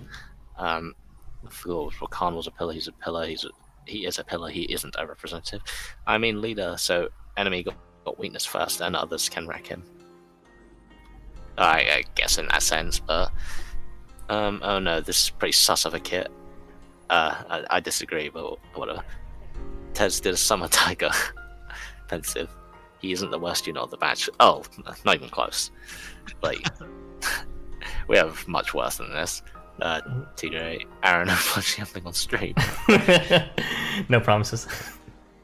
5 minutes, 25 seconds before I have to remove the potato from the freezer. No, what did he do with Kocharo? His kit is pretty basic, so you're approaching enemy. Enemy can't be the share of you without getting closer. Then come closer, or you like to fail to drop defensive skills. Shit. It's, okay. Let's move on. All right. Boy. I need to pee. I'll be right back. Oh my God, Zelgus. Jesus. Sorry, I drank a carton of tea and a cup of tea. I told you to be prepared, but not this way. Okay. No. I guess so. So I'll be back in like 2 minutes. All right. We'll continue without you for now. And we will continue with Ketchi, which Irby will take the lead for. And hopefully Zelgus can hop in and not miss any important bits. All right. Go ahead. Ketchi. First of all, he's adorable. I love him. But his rates are kind of... They're also adorable. They're also adorable, yes. Oh, they're so tiny and cute. Before I start speaking of the gimmicks, I'm just gonna say that he's an alright unit to decrease enemies' CP, because he has an ability that he has decreased CP by 90%, which is alright. It's not 100%, but it's almost 100%. And his CS also drops CP, so he can constantly reduce enemy CPs, regardless if he has CS up or not, which is honestly a really good thing if you're into that whole enemy CS denial thing. Yeah, it can be useful in certain challenge quests. It has been useful in certain challenge quests. He also has Dazzle after attacking and some CP gains at 70%, which is okay, I guess. And also Nullify buff to enemies he hits at 60%, which these are some very adorable rates. But I mean, let's talk about. Okay, no. What were you saying? What were you gonna say? I was just going to say that. What was I gonna say? Well, Zelgus is back, so let's just repeat what we were gonna say before and hide the fact that I forgot what I was gonna say. So, yeah, or we just summarized the Dazzle CP drain and Nullify buff, and I was gonna comment that. What was I gonna comment? Oh yeah, it's pretty much like that's one half of his skill utility, which is the actual predictable part that has a consistent function of disrupting his the enemy team. This is the consistent function of Ketchi, which is, in my opinion, the best part is the more consistent part is the CP reduction, because it happens when attacking and when CSing, so it's okay. But the other part of his kit is basically that he gets CS weapon change every turn to himself. And it can shift between 4 different ranges. It starts with magic, then blow, then all range, then long slash, and it keeps cycling across all these 4 ranges. And it's 100%, so it's always going to happen. So even if you manage to 100 CP charge him every turn, he's never going to have the same CS range as before. Yeah, and that also means you can't store his charge indefinitely, because eventually he'll come across all ranged weapon. But the cool thing about this is that you can steal these buffs with other units like Christmas Aegir or Tezcatlipoca or whatever to take advantage of these CS weapon changes. Like, imagine Christmas Aegir with the fucking all range. It's already been done by Milk with Balor, but Valor's it's pretty hard to pull off, but with Catchy, 10%. it's going to be a lot easier. Yeah, it's 10%, and it's really just 10% because it can only happen if he gets it turn start, and he only gets like tenacity on turn start and brawn, but brawn lasts for turns, so you really only have that 10% chance to copy that CS weapon change from Valor. So Catchy is a more interesting alternative to that, at least. Unfortunately, well, I'm just gonna talk about the other part of his kit. Basically, in his 3-star, he has a chance to get a buff every turn that keeps cycling around it, and on his 4-star, he gets 2 buffs every turn that cycles through every 6 turns. So basically, he has 6 combos of 2 different buffs that he can get every turn, and these combos can alternate with his CS weapon change as well. Yeah, they're out of sync with each other a bit. The charge cycle is 4 turns, and the buff cycle is 6 turns. But after turn 12, it returns again to the initial loop.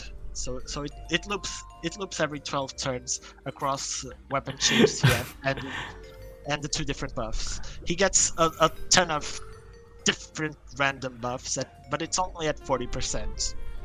He has crit plus, ardor, arouser, acceleration, limit, tenacity. He has almost any buff you can think of. Yeah, which is, like, can be cool, but also makes it harder to play around, which is yes, you need to be very careful with that. He has crit plus. This event. It takes like an extremely large brain to actually play around that kit, and even then, it's only going to activate 40% of the time. So, he does have the only refreshable crit plus turn start in the game, so it's actually it actually can be really neat to use with Christmas Aegir if you really want to do that 1-turn meme strats with another crit plus on phase start, because his crit plus is on turn 2 and the phase start crit plus are on turn 1. That's gonna take a while to sync properly. Well, it depends on that 40% obviously, but it's still something. I think it's pretty good for. I think it's a pretty good unit to use with units that can copy buffs from allies, which he always has some different buffs available, and they never kind of overlap. Like, for instance, when he applies blessing, he's not going to apply blessing again unless it wears off. So that's something that's also pretty neat. So that's kind of why I think it's a really interesting idea to use him with the single Bulls Cloud AR. Yeah, I agree with that. He's always going to get like these. Assuming you're lucky with that 40%, he's going to get build his charge very quickly, and then suddenly you have a charm bot. I didn't say that, but basically on CS he applies glint to himself, which will increase his rates all around, which is all right, I guess. It's going to be 50% for his 2 buffs. I mean, for the next turn, anyways. Yes, for the next turn. And he's going to apply charm and reduce CP, as I said before, which is pretty all right. Unfortunately, you're going to have to play around his CS weapon change if you really want to use him as a charm bot, because suddenly you can get CS weapon change to blow, and that's what are you gonna do now? Hey, I mean, one thing I forgot. All range charm seems pretty useful if you can manage to pull that off. Yeah. I don't think anyone else can do all range charm at this point. Actually, yeah, no, I don't think there is. So he's like technically the first. Like technically the first. If you time it right, yes. Yeah. He's the first unit that can apply charm to the entire board. At 100% with his CS. He also has ruler for some reason, but I don't. He's a see- tycoon. That's literally yeah. still doing I his mean, thing. He's like a He cat can king or something. he can equip the Shiro AR if you really want to. Hey, that is still a good strategy. So, yeah, those are like the two ARs to equip with them: the Singaple's AR and the Sheriff one, or at least the most obvious utility out of them. And Yeah, if I think that's why I kind of wrote those two down. I was going to say the leaked AR, but this Dazzle is after attacking, so of course it's after attacking. Of course it's after attacking. that could present problems. He also has an on-miss evasion, which It I don't exists. think we're going. It sure exists, but it's a nice rate at least. It's 80%. I guess it lets him wait around until he gets his Is range the right CS weapon change? Yes. I guess, like if you have him you sit in get the corner CS so he can miss with magic range. No, but for instance, he has his CS charge up and he's blow, but you don't want blow. You want all range. You just keep him in the side without hitting anyone on blow range, and he'll just gain evasion, survive for the next turn to apply an all range charm. I think that's all right, to be honest, since he's going to be blow range for the moment he CS weapon changes to blow. I think it's That could be useful. You'll need to position him back though, which might be easier said than done.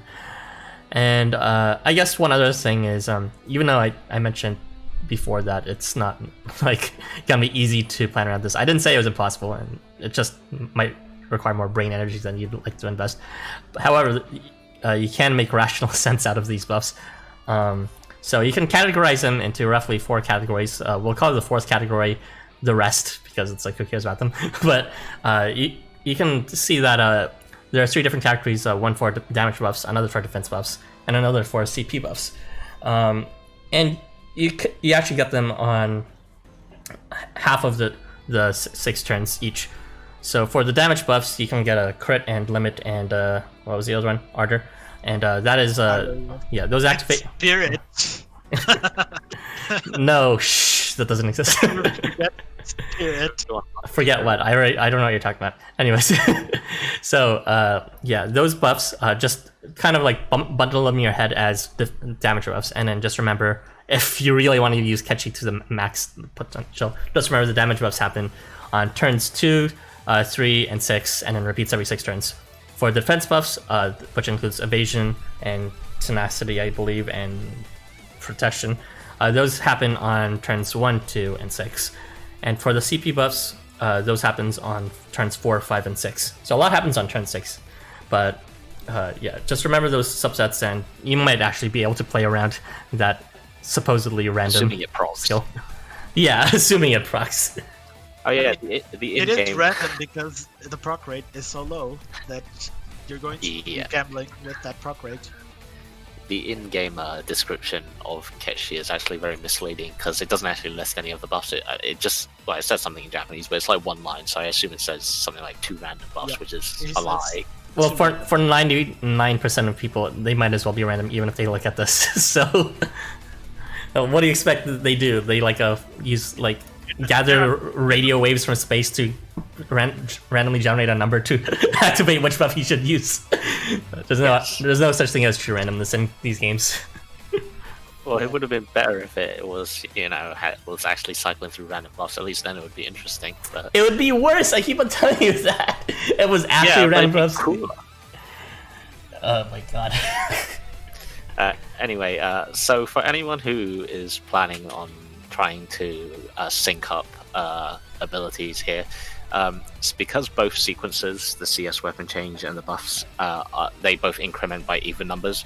They never become the opposite. So something that starts on an odd number will never become an even number, and something that starts on a even will never become odd.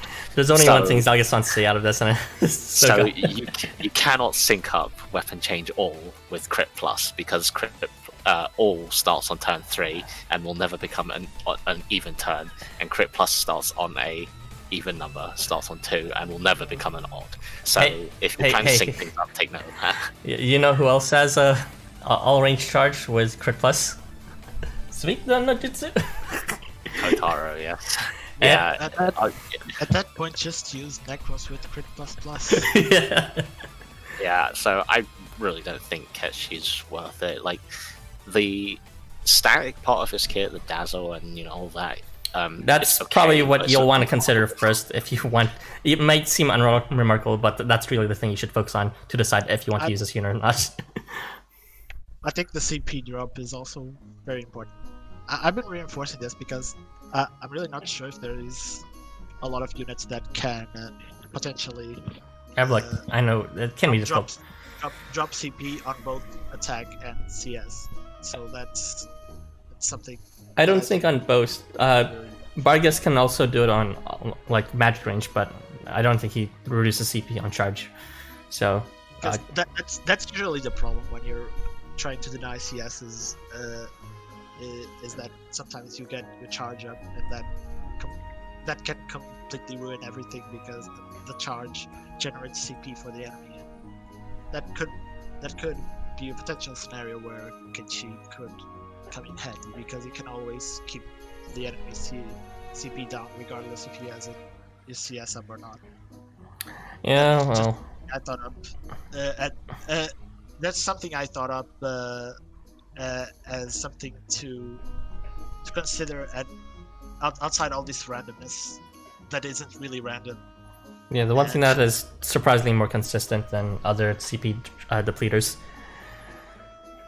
So yeah, consider using Ketchi if you like memes or if you like reducing CP.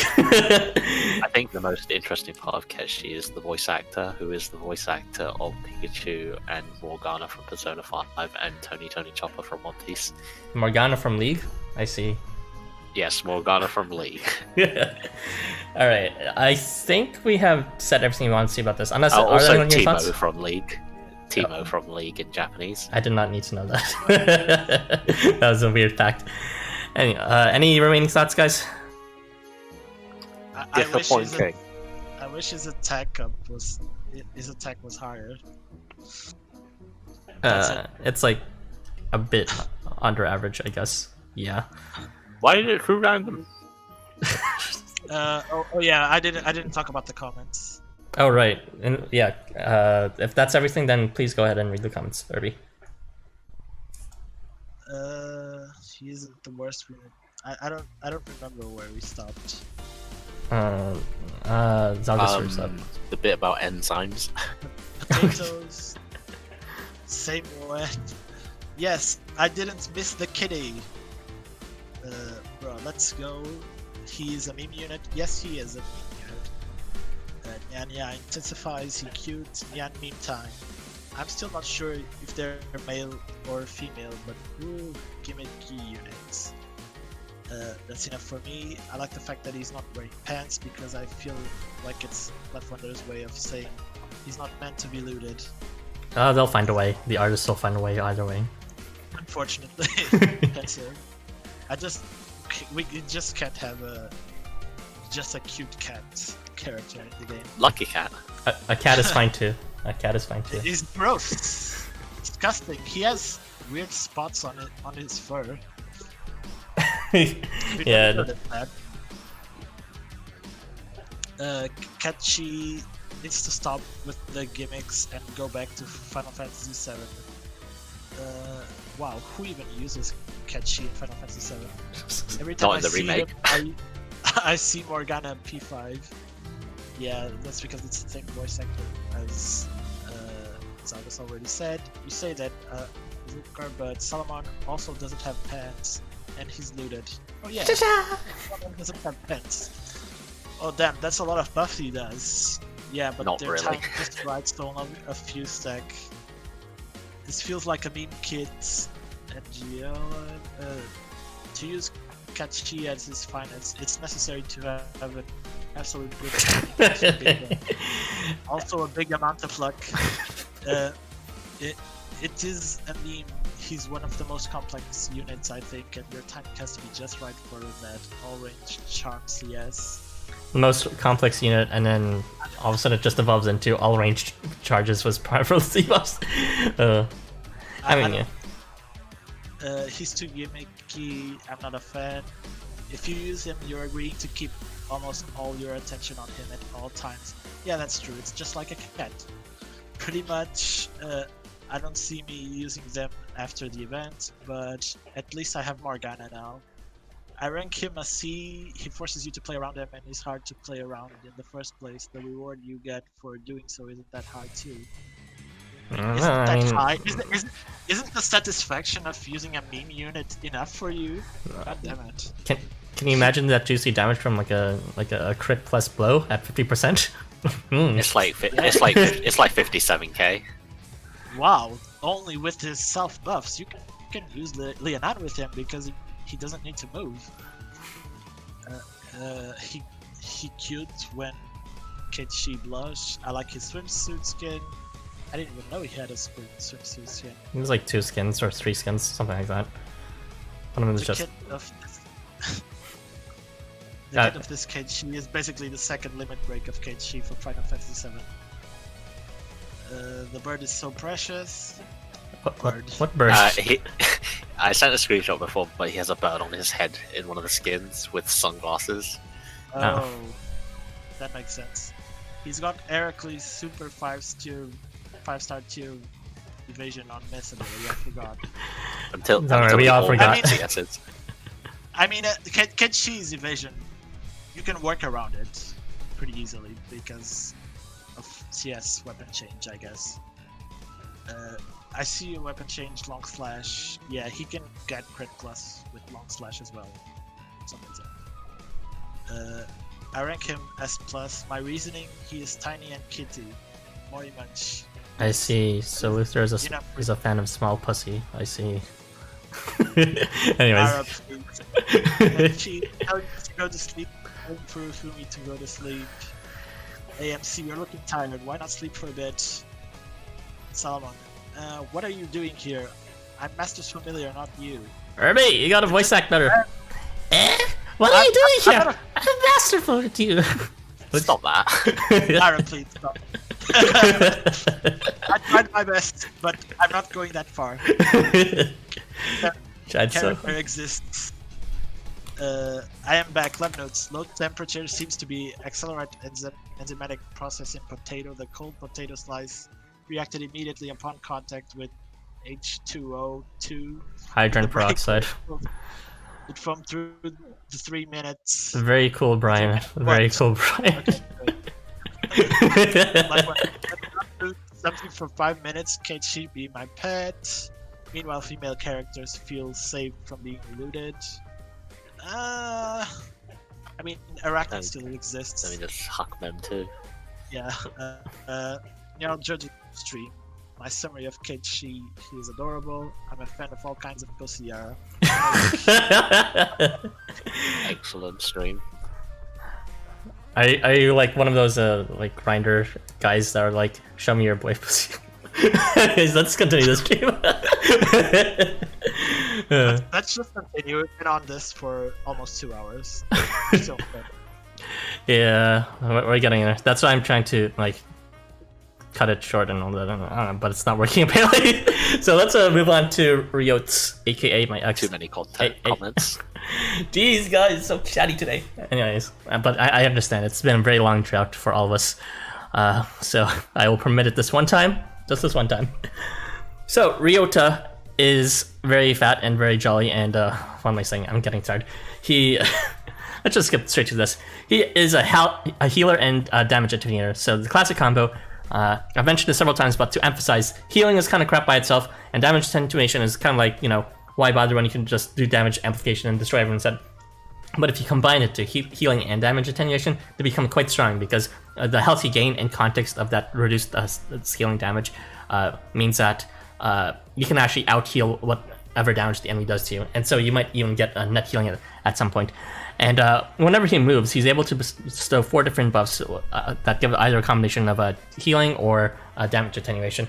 And the buffs include what's called Nourishment and Blessing to Diamond Radius around him, as well as Unction and Protection to left and right of him, as well as Slash Range behind him.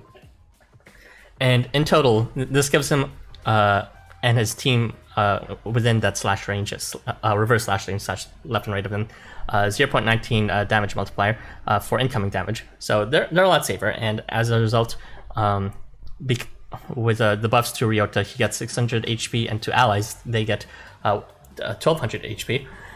And that means the enemy actually has to deal at least 6,300 damage to allies and 3,100 damage to Ryota to out damage his healing, which is like, it's pretty decent actually in comparison to someone like what's it called? I guess the quintessential healer and damage attenuator before was Snow, who gave like, what was it, 500 HP on move or something to allies. It was something like that, plus only one defense buff. So Ryota kind of just doubles that by having 2 defense buffs instead, and being able to provide more healing on top of that.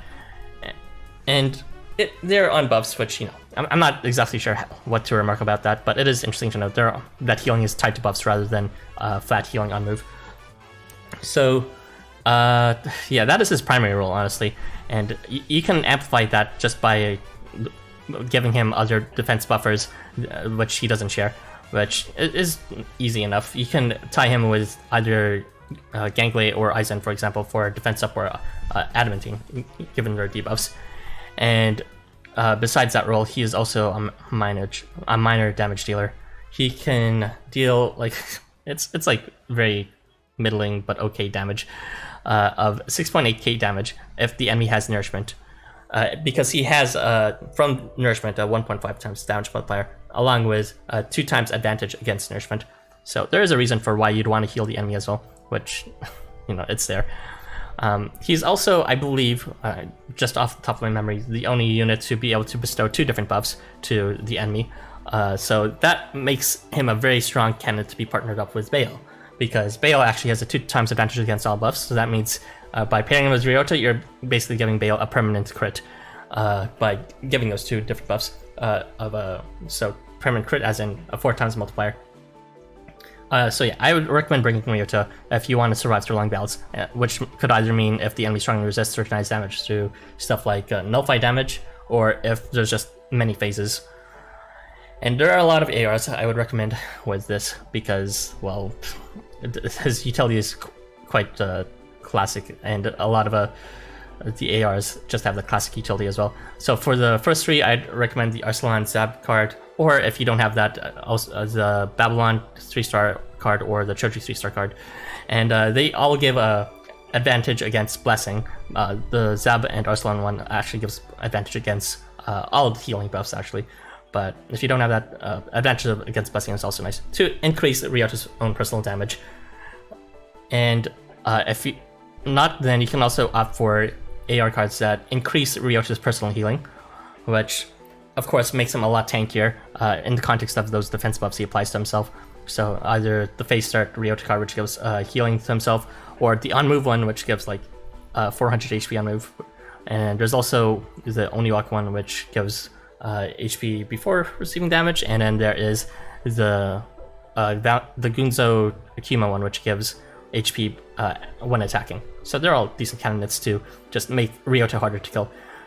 And there are 2 other throwaway recommendations, I would say. Since you're going to be moving Ryota a decent amount, I would also recommend the Ibaraki card, which bestows glint left and right, because why not? You'll have units probably in those positions. And I'd also recommend the Ben 10, what's his name? Year card, because of the flat damage, which can help cancel out the healing that is done from the healing buffs you give to the enemy. And yeah, those are pretty much the majority of my thoughts on these units. This particular unit. Any thoughts on that, guys? I'm surprised you didn't list Valentine's Leaked as a partner for buff reversal. No. Well, you know, he has buff reversal, but he doesn't have advantage against all buffs. So, like, anyone with buff reversal would be nice, for sure. But I would just say Bale's the prominent case of who to bring in that case. Valentine's Leaked can also equip the Arsalan thing AR for the blessing. Yeah, actually, that's why I wanted it, because I kind of wanted it because, you know, that would apply whether Ryota exists or not. just to make Leak that much stronger and actually take advantage of a buff reversal whenever he wants. But we're not talking about Leak right now, we're talking about Ryota. That's surprising for you. But no, I think Ryota's really good. The amount of healing he puts out is kind of unprecedented, combined with... I don't know if we have any other units who can quite output so much healing and defense at the same time in such a wide area. I don't think so. Yeah, like you said, it was... I mean, potentially, Tangaroa can bestow that if he's hit a lot of times, but that's conditional. Yeah. So it's an interesting combination of being able to have like 2 defense buffs is like basically reverse crit. You're gonna be canceling out crit damage at that point for everyone, including Ryota, which is really neat. And of course healing just to cancel it out if they do low enough damage. Because in reality, I guess, just to contextualize the damage the enemies does, I mean, oftentimes they don't really do anything over 10k unless it's like some kind of special enemy.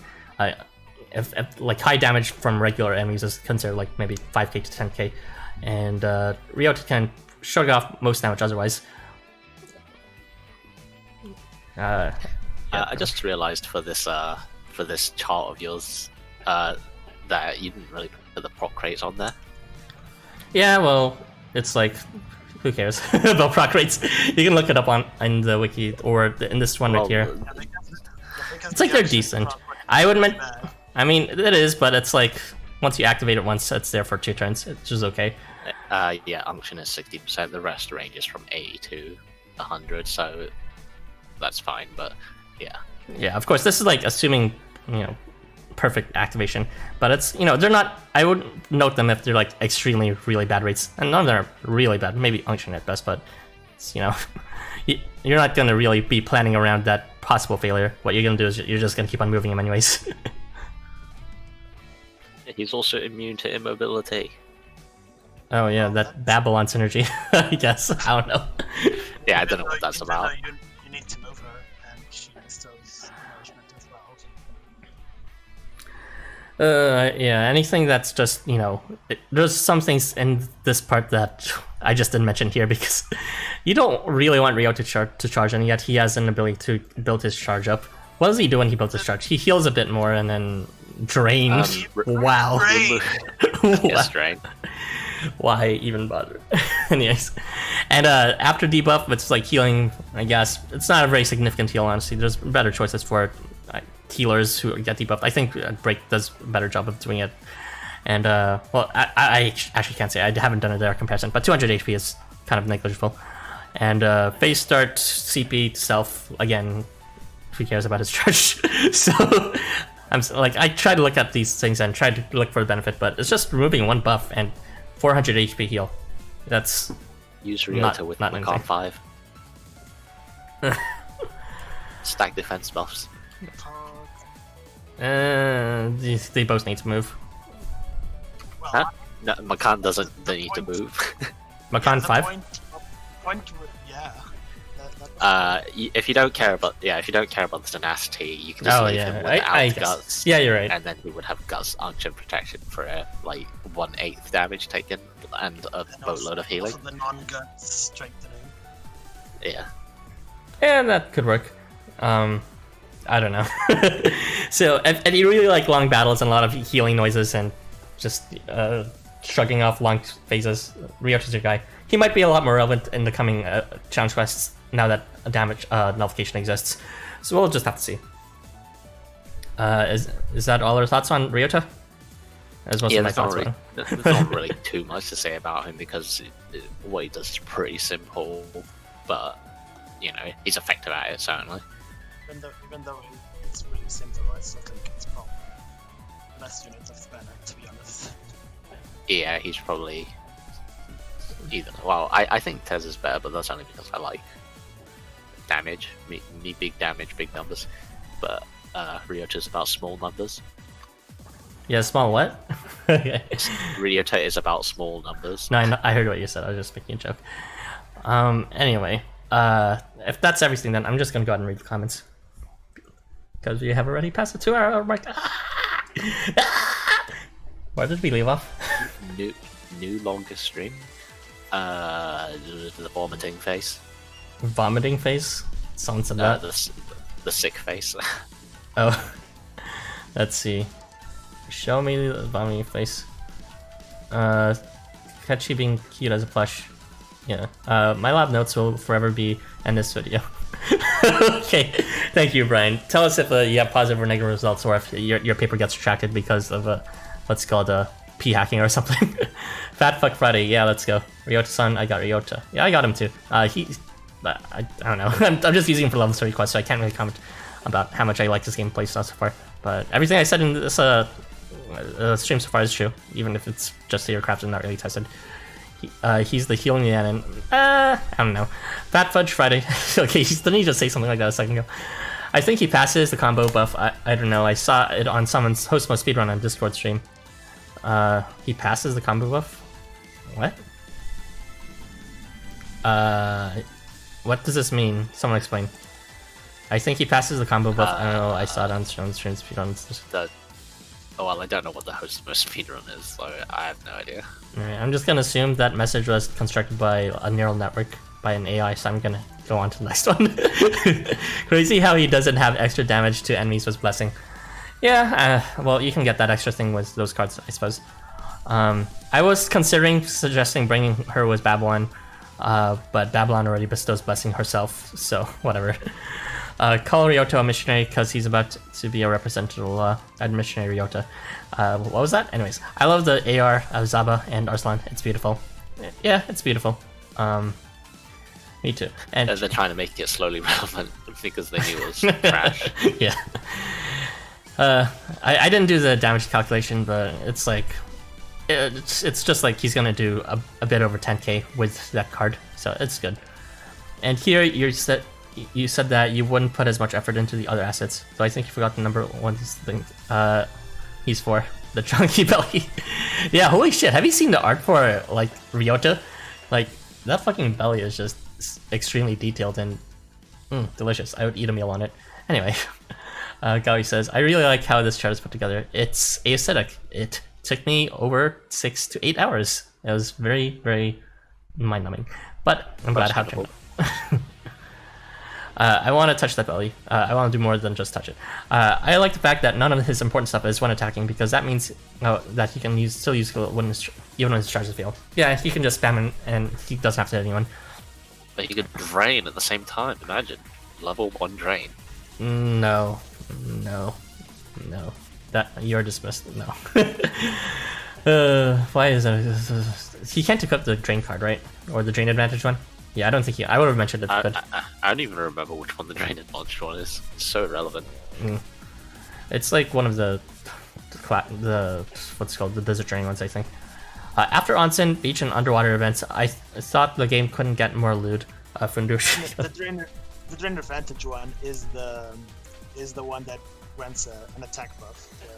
The crafters one, I think. What? What? I don't remember that. I feel like I remember that. I think it is. Let me just check. No, that's drain immunity. Yeah, it's the Ziz and Behemoth one. Misinformation being spread. But yeah, the Z's and Behemoth one. 1.4x. I said I think. I remember seeing drain on that card. Right. Drain is very relevant. I never take that into consideration when I equip it. Yeah, no. Luther, what happened to your attraction message? I'm still reading things above. How dare you retract it? Anyways, Wendoshi and Chubby Baron is my dream combination. Well, that's not much. Healer and minor damage. Healer, nice team. I am going to try and summon him later. Good luck. 5-star. Literally, good luck. As how you know it. That feel when Ryota gets Ara eating off his belly. That's not the only thing I'll be eating from Ryota. Anyways. Yeah. The food he offers you. Anyway. End up being horny. Next unit! Licho, another belly unit. The belly bait banner, gotta love it. Please, Zelgus, if you will. Let's talk about Licho and how he was obviously supposed to be the 4-star unit. Right then, let me actually scroll down to my... I should actually scroll down to my notes ahead of time, give me a minute. Oh my god, Zelgus. This is an unprofessional stream. Right. So, Licho is not that impressive in my opinion. Definitely not deserving of being the 5-star on banner. I'll mention why I think he's the 5-star first, actually. So his CS has a 3x multiplier, which is lower than usual. It's the 4-star multiplier usually. So I am under the impression he got swapped with Tez for some reason. But anyway, that's really not important. So he kind of he still does the gimmick that he used to do with his regular version, where he weapon changes enemies into a much less dangerous type. He weapon changes them to none instead of blow this time.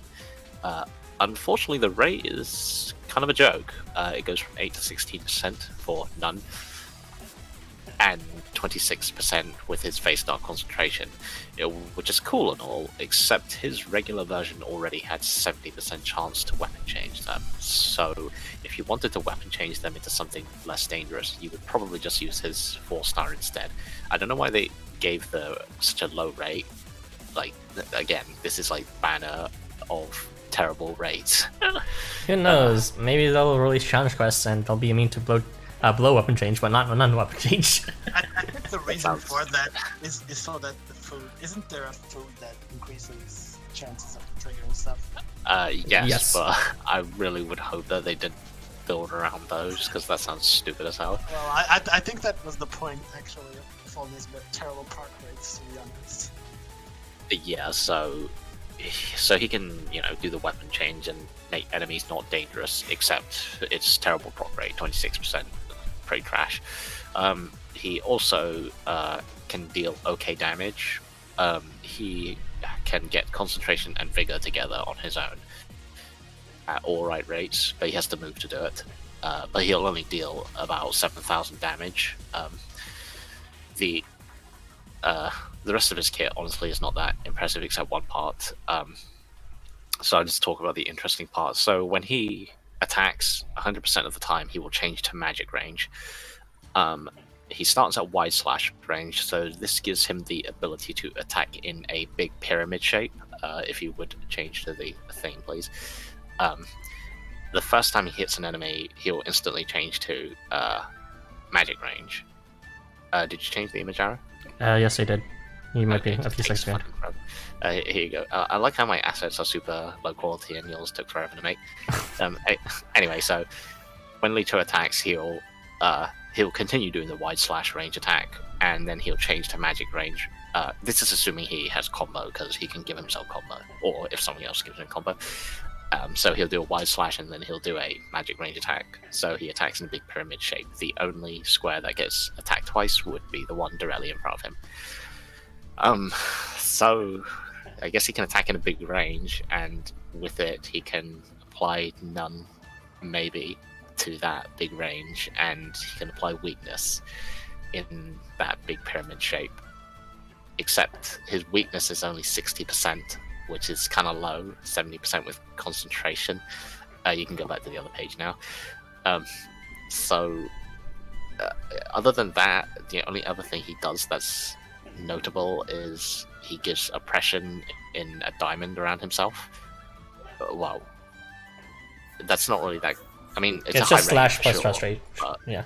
yes, it's slash plus thrust range, but it has a high proc rate. But there are other units who already do that, like Skill Evo Melusine. Well, she does it in a reverse pyramid shape, but so Skill Evo Melusine for Skill Evo Durga and Ikutoshi, or Gen. How do you say it? Gendarme. Gendarme. Yeah. Gendarme. Yeah, they also do it at 90%. So they can already do the oppression pretty well. Leech, and then he just provides minor support with some other stuff, like on miss, apply vigor to allies. But generally, this like he has two main gimmicks, which is the non-weapon change and the hit in a big pyramid once.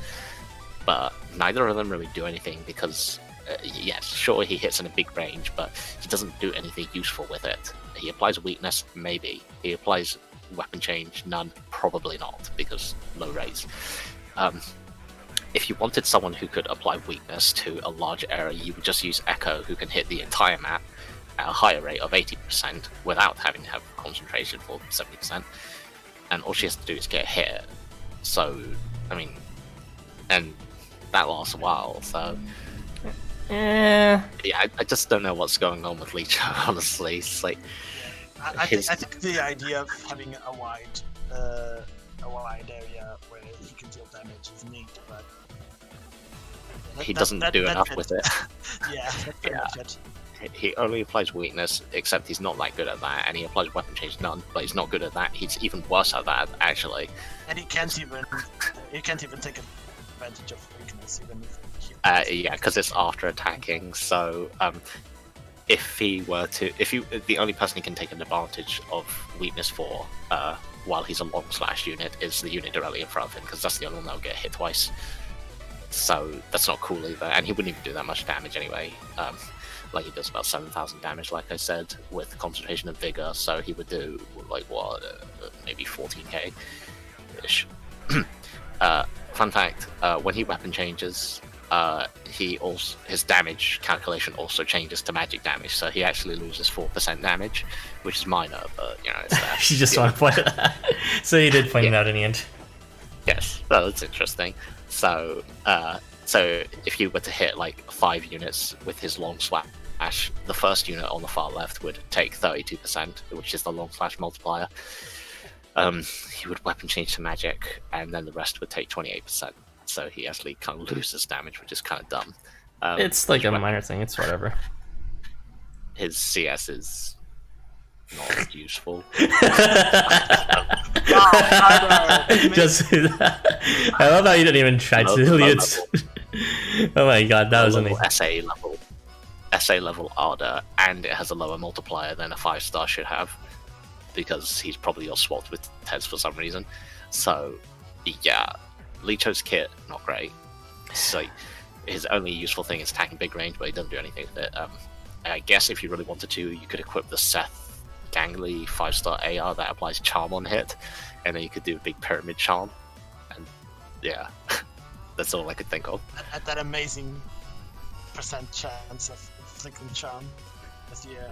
I mean, even if there were an AR that like gives perhaps CP on hit, I didn't actually check if he can actually equip any.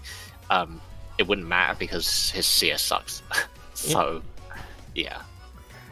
Yeah, there's the recent AR from the thingy, the make sale event. I think it's on one. It's one of those. They give CP 50% chance. I remember something like that. The one that reduces CP and also increases CP at like 50%. I guess there's that. I guess he can also gut spam if he just misses in the back repeatedly, but I don't know why you would do that.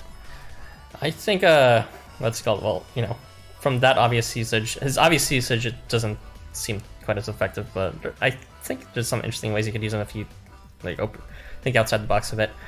And also, before I mentioned stuff like that, it's worth pointing out, of course, which we mentioned a few times before in the server, that it's Licho really should be slotted as near as possible to the leader slot, if not the leader slot exactly.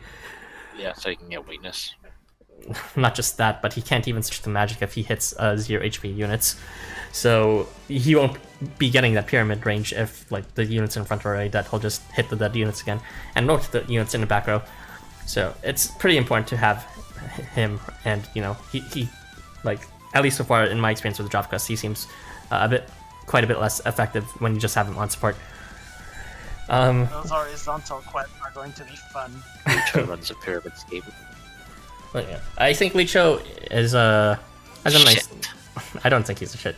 He has a nice niche, but I like the idea of having like a permanent, large weapon spread, not just tied to charge, but actually just innate to him. And I feel like that could be exploitable if you pair him with something like Nyan and Shi, of course. It'll also give him the mobility he needs, and he'll just deal massive damage without actually doing all range every time. So that would be neat, and he could actually hit every single square with a couple of other thruster shot units in wide maps. If you happen to have like 2 thruster shot units on the left and right side and him in the center, then you'd be able to hit every square, which I think is a nice thing to consider. You could also do like him I guess, one to the left or one to the right, and have a magic unit on the other side. And you can help reposition him in that all-square hitting formation if you have something like Lian and Shi, or even the Tsathoggua with his new skill illusion to position everyone in that way. So yeah, those are my thoughts on that. So, no, more like. Anyway, does anyone else have any lingering thoughts? I'm guessing not. We're still missing 2 units. Should have been the 4-star. You guys are mean. He has a good belly. Anyway, please, Zalgus, go ahead and read the comments. Bomb 2020 Bomb artwork is great. Also, nice belly. Yes, Licho. Well, sorry, Lula. His combo is unique, either. I mean, it's unique, but it's not great. This guy's range is massive. Yeah, I really like him on wide stages. I mean, he kind of changes to not wide / that sucks. He's chubby and cute and fluffy. Holy shit, too bad. No, he is chubby and cute and fluffy. Zalgus, no! Licho's son, and I summoned him. My NZ friend got him 2 times. I'm sorry. Wow, they made weapon change to none on enemies real. Something that got deleted. Now that enemies have weapon change to none, you can theoretically build a very convoluted comp that could choose Kim and come with his none skill set. Yes, apply none to an enemy and then have go on buff, steal it, and distribute it to Kimon. Wow. That's a bit too big brain for me. I guess you could also do it for the German terms. I mean, that's too big brain for you, but using Arsalan's function weakening isn't. No, it's not. It's perfectly within my brain capacity. My brain is quite big, you see. Work out at the library. Licho Baron is my favorite 4-star. Yep. This kid is so big, but he's still super weak. Sounds about right. That's kind of fake for Licho, but that's not what weapon change that it says magic. Not a lot to say, I guess. Yeah, there really isn't. Long slash getting shafted. Only lasts 1 turn, you make use of it by proccing combo, which he gets on move. Yeah. I'll give him a lot of attacks. No, you shouldn't do that. It might be a good idea. I mean, I'm a believer. I think I have hope with Licho eventually, maybe one day. I don't know. He could be useful for wide quest maps, not large ones exactly, but wide ones. I can see him hitting every skill a lot easier. He's gonna spam guts with self when missing a lot. Yeah, you could do that if you had concentration and combo 70%, 2 times. He's great as a fight, but as a 5-star unit, kind of yeah. This is really not the great kit for a 5-star, especially. Arrow or just Rick and Morty? Well, I did once upon a time, ages ago. I don't know if there's any new seasons out, but it's legit a pretty good show. Not as amazing as some people have said, but it's pretty good. I would maybe watch it if anyone's so bloody obnoxious about it. No, there's always gonna be a bloody obnoxious fan base out there. Just enjoy it for what you wish. Anyway, that is all the comments for Licho, so we will move on to Tifa. No, Tashta, or Tashtri, or Tashtar, but not Tiva, and not TV Star. Tashta. Okay, it's time to talk about TV Star. No! TV Star. Good name. Alright, go ahead, Herbie. Okay, Tashta is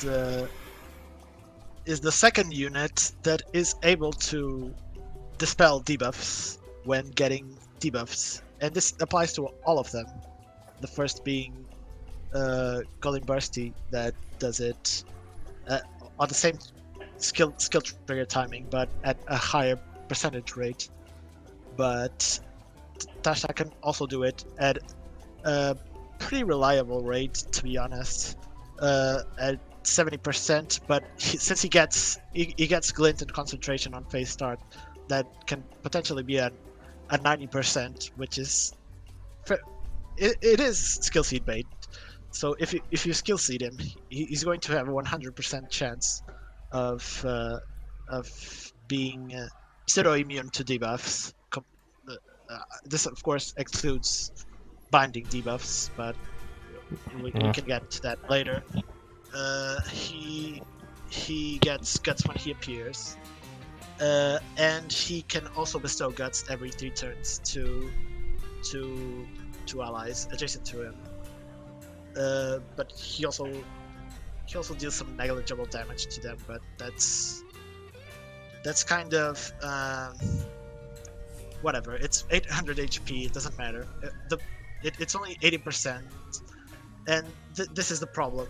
Since it's every 3 turns, glint and concentration are already gone on the first phase, so it's going to be really 80%. That glint and concentration isn't going to boost you to 100% unless you're already on a different phase with distinct phase starts and turn starts. So, by the way, even if you skill seed touched all the way to max, there is still a chance that concentration will fail. He also has regeneration on 80% on phase start, which can be 100% if those glint and concentration buffs aren't bugged like the thing that was bugged with Weretiger on Virtual Summer Memory. It can become 100% regeneration to allies around it, which is neat, but I don't really think it's that great. It can become 100% if he's skill seeded, and because that means well, actually I'm not sure. No. You know the mechanic I'm talking about, right? About trigger timings and how they roll at the same time. But that wasn't working on Weretiger the last time, as far as I'm concerned. Yeah. So I'm not really sure if it's working. Wasn't that because the buff itself wasn't working? Broken. The buff itself wasn't working. Taunt strengthening or whatever. Probably. He also has when attacking crit to self at 40%, which can be potentially 60%. Yeah. Okay, I guess it's pretty high for a when attacking crit buff, but it's still only 60%, and I don't really feel like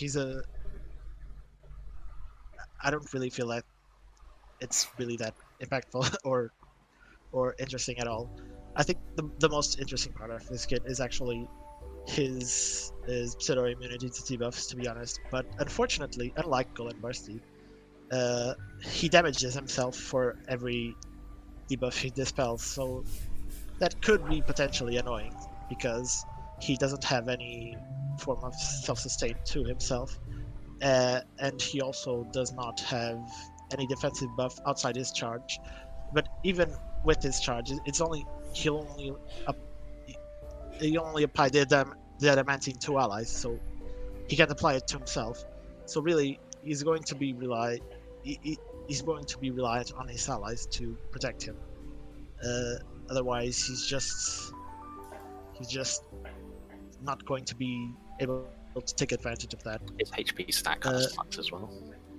Yeah, it's only at 6k something, and it's kind of bad, but it's all right. His attack stat is all right, I guess, so he can take advantage of that. Yeah, he does 21.7k with F concentration. Yeah. Concentration, so at least that's cool. So like almost 10k without concentration, which is like all right. CS is magic range, and he gives himself crit. Unfortunately, it's SA crit. Shit crit. And also shit adamantine to allies adjacent. But at least he removes 1 buff to every unit he hits. But it's a pretty simple kit. But I feel like remove buff is like one of the most underwhelming things to have on a charge. It's like he has 3 things, but they're all kind of, I don't know. They're all kind of conflicting each other. I know what you mean. I mean, he has to himself, then adamantine to allies, then remove buff to enemies. It's kind of like, what are you? An attacker, a defensive unit, or a dispeller, a buff remover? What are you? He's like defensive to his allies and offensive for himself, because as you can see, crit is to self, not allies. Adamantine is to allies, not self. Yeah. But I don't feel like he has... I don't feel like there's a lot to work around him, to be honest. I can say there are some units he might pair well with to make him stronger. Like he could really use some additional status increasing buffs. Sorry, rate increasing buffs. Does he have a relationship bonus with him? I don't even remember, but I do know he has Ryota. He has with Takemaru and Kichi. Yeah, Takemaru, I would say, not the other guy, but Takemaru is a good choice because, well, you know, Takemaru is going to lose health really quickly anyways. It has 3-star. And that can offer some spicy damage potential if, what's it called? You also give him limit with someone like Chorus at the same time. And I do think Chorus can... turn free. Yeah, the thing is that he doesn't need to move at all for his kit, so that's kind of alright. Having guts on turn start is also pretty neat. That's basically the effect of the Durga AR, except it's for allies instead of for himself. So that's pretty neat. I don't think there is a lot of permanent 4-stars that can continuously inflict guts to allies. Yeah, it's really nice like that. Actually, is it? I think it's just Macan 4, and that's on phase start, isn't it? And Nomad, or is it Island Nomad? There's like Tadatomo with his Evo. Wait, people who can inflict guts to allies? On turn start. Turn start. Tadatomo does it on hit. So does Valentino. Horus still has to move. There's Robinson. That's like face start, isn't it? Oh, right, face start. Not turn start, right? Yeah, so I would actually say. I think that's something to consider at least. He doesn't have his trigger timings are a bit every 3 turns. It's kind of risky for guts, but it can be useful. Why isn't it at least turn 2 start? I'd recommend the Tadatomo Moritaga card because his guts is only one appearing.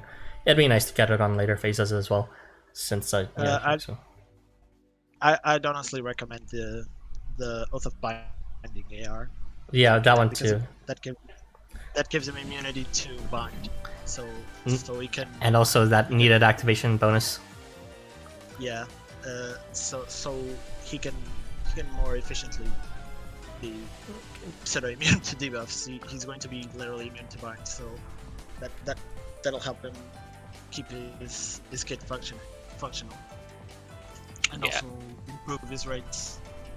Yeah, I think this kit's not really that great, to be honest. Just because like his main gimmick is the guts and the remove debuff. The remove debuff's cool if he didn't slowly kill himself while he's doing it.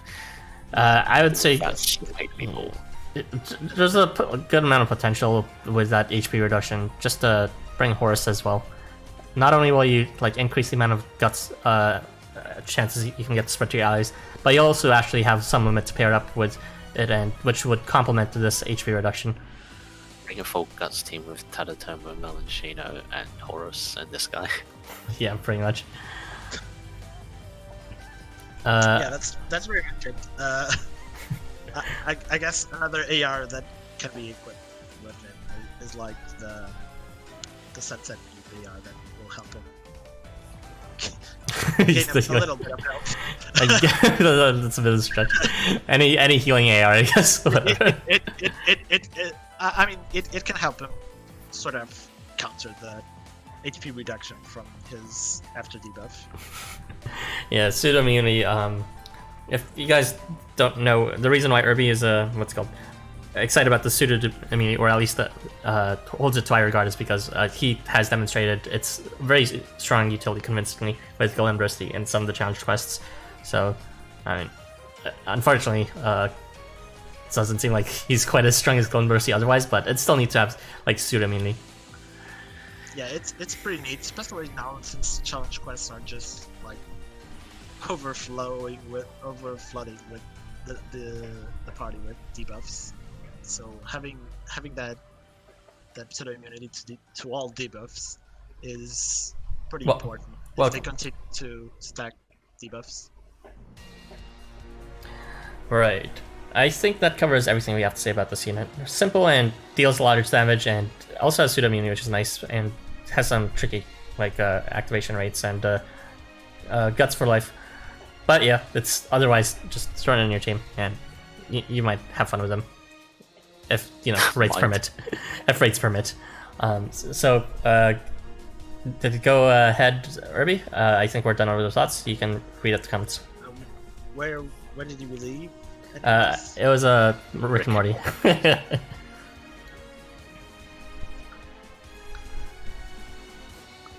I can't find it. Arrow watches Rick and Morty. It's an alright show. It's pretty good. I don't know what's wrong with it. He's so chunky, Morrigal. Very important TV we read these stars. thoughts. TV stars. No, it's touched out. What are you doing? I tried rolling for Tvastar. He never came to me. Tashta is cute. Never came on you. Sad. Truly sad. Luther, If only- please. No, Luther's just saying the truth. Anniversary time, I guess. It's time to talk about TVA Terra Ventus Aqua Star. What? Okay. He's the Kingdom Hearts birth by split Yeah. protagonists. Okay. He drains allies' HP to give them guts, but he makes up for it by giving them the most healing buff on Tvastar. I like him. I guess it is the most. It's like 800 highest. HP. That's Yeah, what it's the G highest regeneration. healing regeneration. G regeneration is not currently accessible to our kids or whatever. Can't I mean- wait for that. You can't steal them from enemies.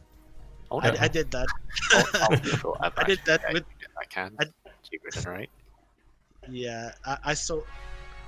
I think you can. I did it to Jormungandr. So with Christmas Savior, so probably can. I think that might have been bugged because you shouldn't be able to do that. I mean, I it also- still says that- it's not it still says it's a removable buff in the wiki, so they haven't So- fixed anything. I don't know. Epic. Maybe it was another kind of regeneration, but it did heal like 50k or something. To be fair, that fight was bugged, wasn't it? Yeah, but it was more on the dungeon that I stole it because I don't think he had it on the challenge list. He had like maybe a non-stealable version. I don't know. Did he have it? No, I don't think he had a no, he didn't have it in the challenge list. Yeah, actually, yes, he did. He did, but it only lasted for a few turns, so it's just like whatever. Okay, I don't know. Tashta feels really meh, and even with his CS being really helpful with the Adamantium, the rest is. Well, I don't know about being really helpful. If he's SA1, that Adamantium isn't going to do anything. I don't know. At least he works like horse, but without Roof being best teammate could be Durga. I'm not really sure why Durga. Probably limit. Yeah, I was thinking Durga too, but then I was like, you have to move Durga, and Yeah. so, I mean, You don't Yeah. need to move him at least. So.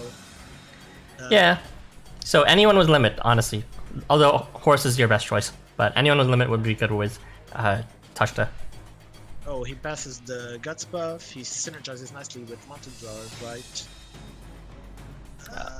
I guess. I mean, he if you're going to have to wait for 3 turns, having guts on phase start can help you survive a little bit longer. But if you're already on your limit, that's going to be hard to maintain that guts. Lifeformers explain why you give limit to a unit that heals at start, but not to a unit that.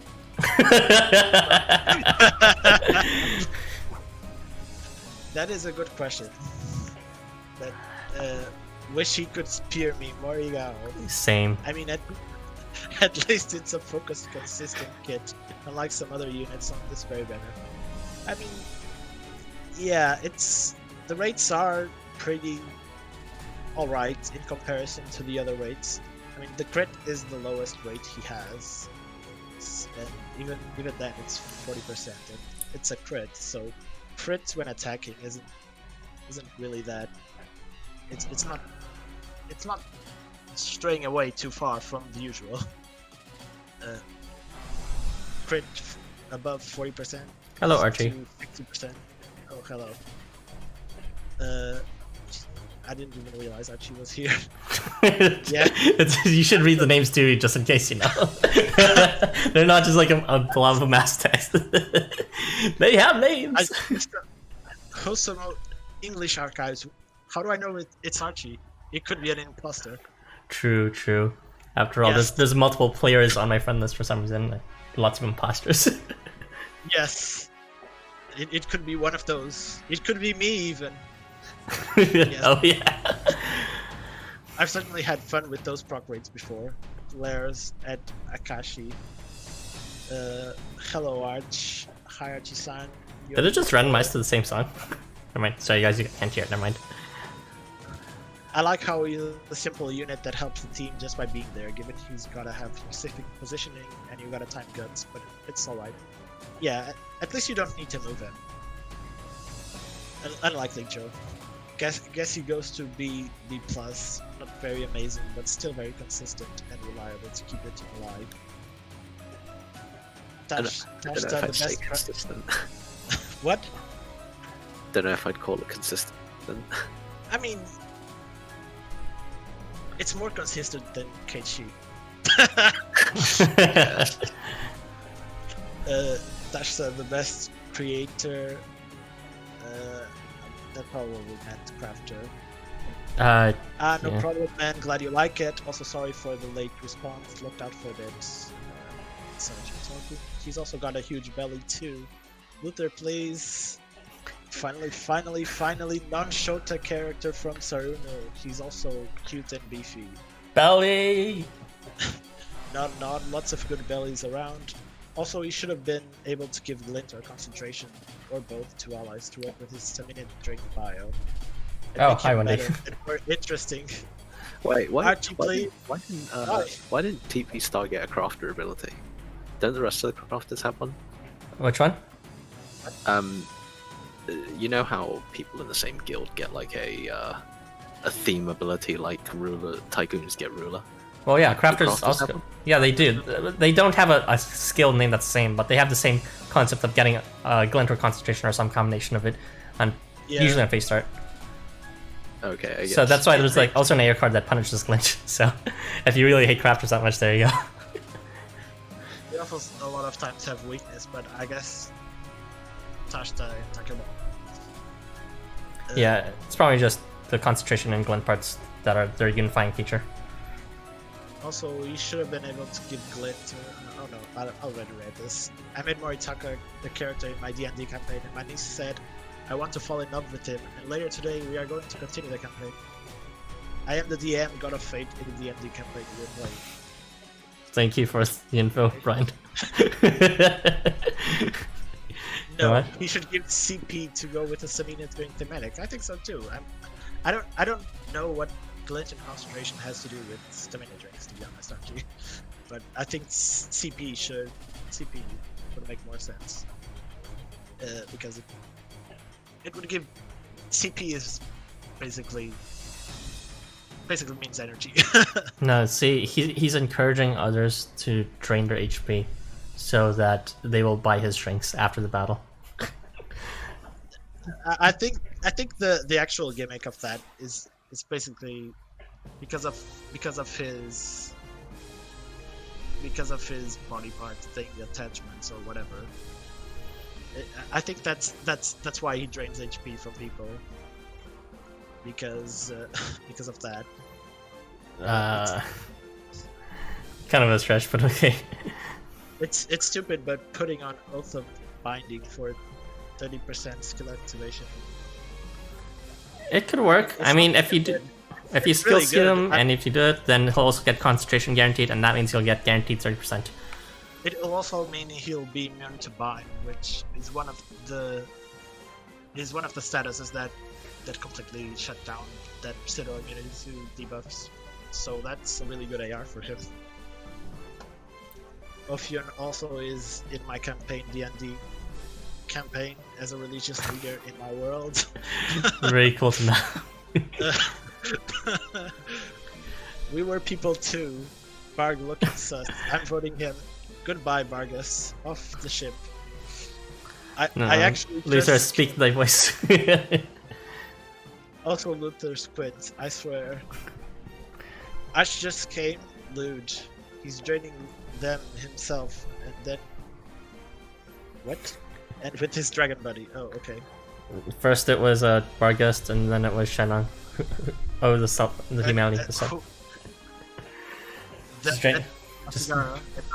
Just draining his load with any single moving target he sees. Anyway, that is the end of the comments for Tashta. And the last unit we will be discussing is Furufumi. Last but certainly least. She's good! Maybe. I don't know. But I read a lot about him, so whether he's good or bad, there's still a lot to dissect here. Well, a decent amount, maybe not a lot. So, let us just skip straight into my diagram. Furufumi is a multifunctional unit, but his most noticeable feature is his early phase facilitation of his team. And he does it thematically like a firework, in the sense that, like a toy firework, it gets dimmer and dimmer as more turns go on until it just dies out. And it also shines its brightest at the very beginning. So in the very first phase, it's at its widest radius, and all three buffs can be applied of Ardor and Arousal and Limit, with Limit having large spread. That Limit large spread disappears in the next phase, and it's only Arousal and Ardor in the second turn, and in the third turn, at turn start, it's just it's just Ardor, and after that, those buffs cease to exist. So really, he's strongest in the beginning of each phase.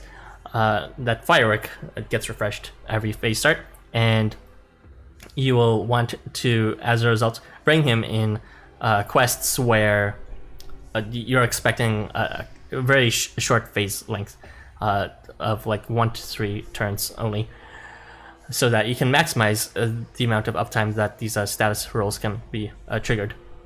And let's see, that he can effectively give Limit at such a large radius without even doing anything, which can be quite handy for a lot of different kind of quests. Because usually these kind of damage buffs especially, you need to do something specific, like either hit someone or or have it on phase start or on move. It's not usually on just turn start like this, and it's definitely not at such a large radius off too. I think the only one who can give a buff at like diamond radius would be what's it called? I think it's Nobuharu's Festival variant, gives Ardor when he attacks at diamond radius, but that's like the only other one who can do that. So it's neat to have for sure. And he also has some other secondary functions, like for example, he can build his charge fairly quickly because of his CP on strike and also his phase start immobility. As a result, he'll be hitting a bunch of units at wide range until it just shrinks down into a blow range when his charge is ready. And you can choose whenever to activate that. And he doesn't really lose functionality at all when he's unable to hit units anymore, because again, his main firework feature is all on turn start, not dependent on if he hits or not. So you can decide when to use him for like one devastating punch later on, and that's exactly the kind of situation you'll want to use that situation for, when you want to time that crit focused blow range CS charge. He also is an early phase charmer, which is on first 3 phases. If he's hit, then there's a coin flip of a chance that he will charm the enemy back, which is like, it exists. I don't know. Like Otohime does it better. It's like guaranteed. Not guaranteed, but it's like also 50%, but it lasts as long as it can.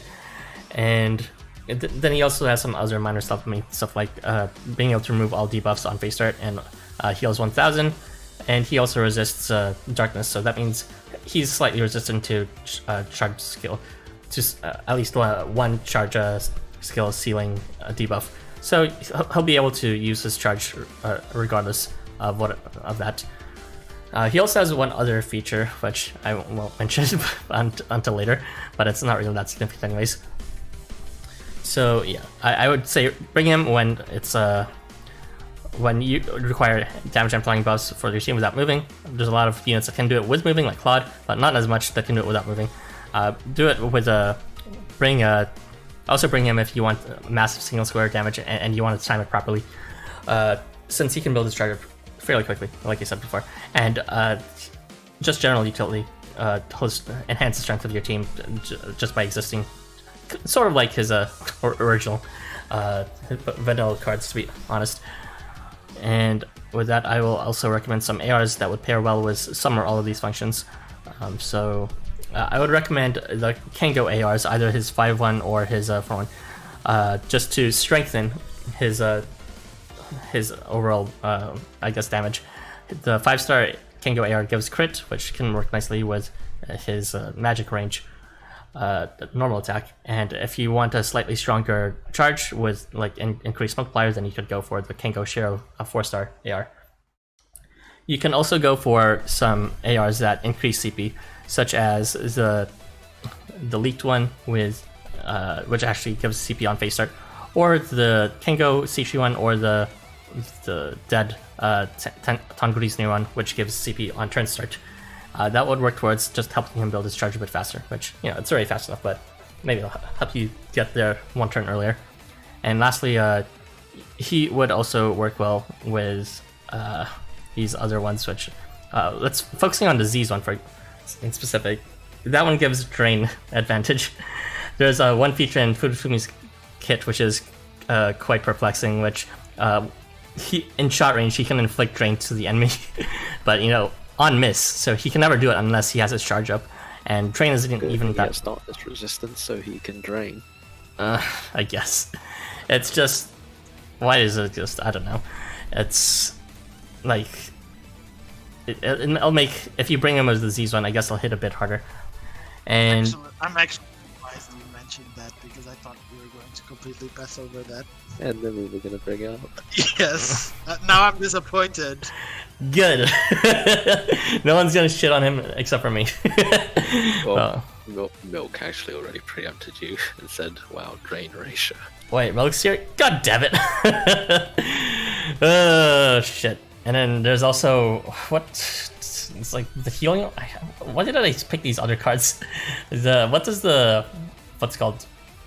The Gabriel Mario one do again?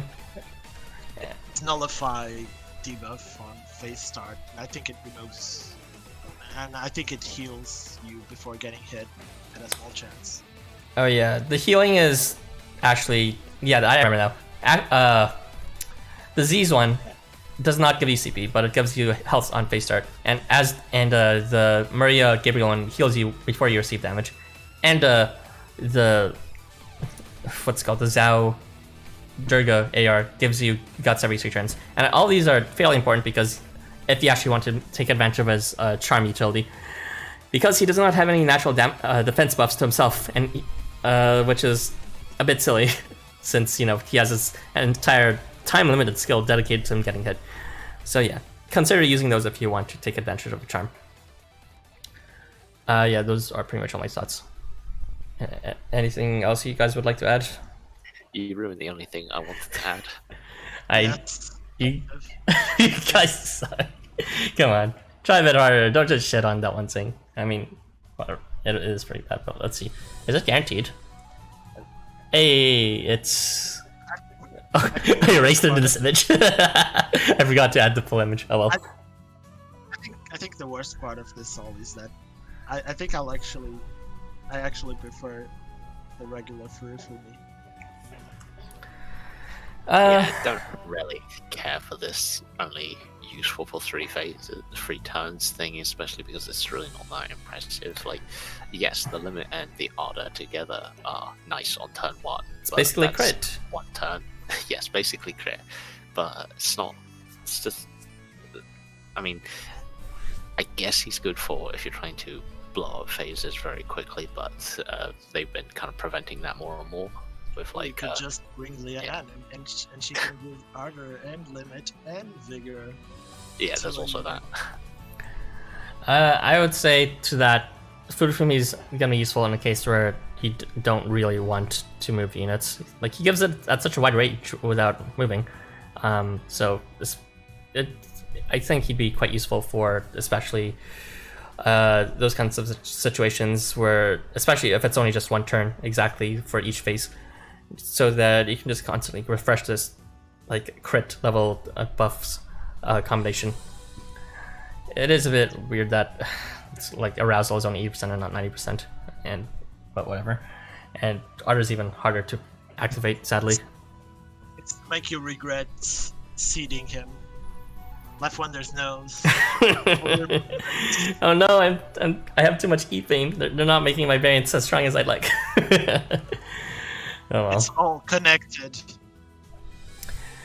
Okay, I will read the comments, since I'm guessing I ruined all the memes for you and you have nothing to say. Do you not have any other units you'd like to suggest for this, or ARs, guys? Or anything? Not really. I mean, Yeah, I guess he not works. really.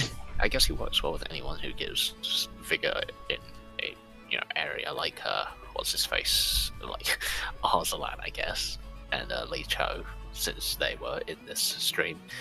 Since then you can get the Nyan tier buffs for at least one turn if you stack vigor onto them. For multiple people, not just one person. So that's good. Yeah. So if anyone complaining about like single buffing from Lianon, now you're one step closer to doing it for multiple people, I guess. For the first 3 turns. I mean, that could be good, like if it's a small map. Actually, have, like, only the first turn actually, because limit is only. Yeah. I mean, I guess it could be good if you have like well, no, because you would only be able to.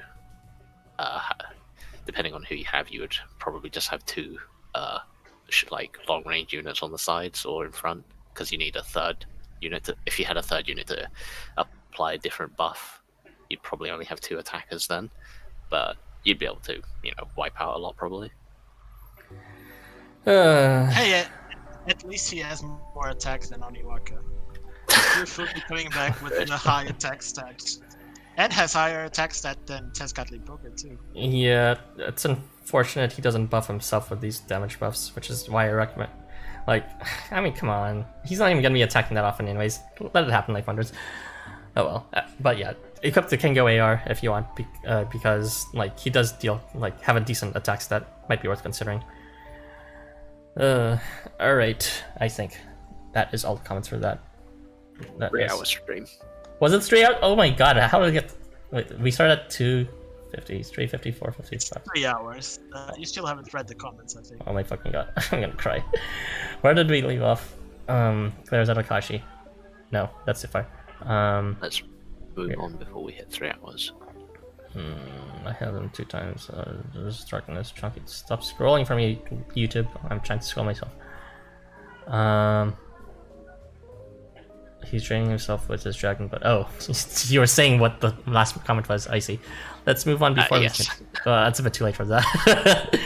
Rip Arch, yeah. Hello, Wendy, and I guess very close to. Goodbye, Wendy. Yes, he looks good, and that's all that really matters. He does look good. He's so cute. I love him. He looks good. Sorry, Take off his glasses. Who is this man? I do not know who he is. Guys, give Furu some privacy G's.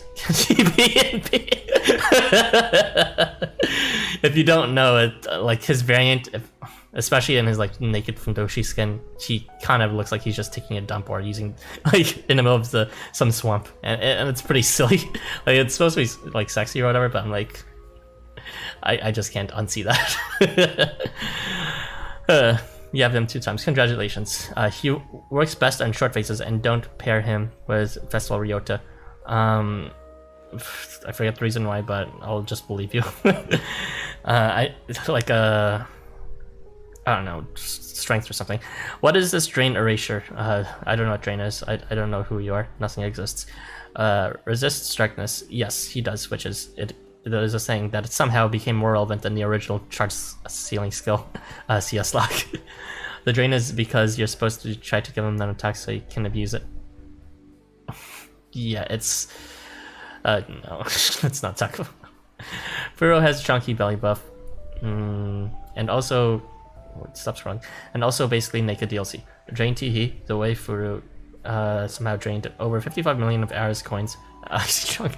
He drained it before I found out about the variant, so it was like something I would have done anyways. He's definitely well deserving of it, and despite his general utility and my preference for specific utility units, somehow I found a lot of utility with Furufumi. I didn't like Furufumi. He was kind of boring, but now he's got more personality. He looks cute and playing fireworks near water. Yeah, he certainly looks cute shitting the creek. I like him better before, but that's just my Ophion. He looks like a coffee addict that is trying to stop drinking. Yes, my Ophion. He looks like a coffee addict that is trying to stop drinking or hasn't had coffee yet. Yeah, he looks very tired or something. I can relate. Food didn't just drain Nara's coins. Yeah, he drained me dry, if you catch my drift.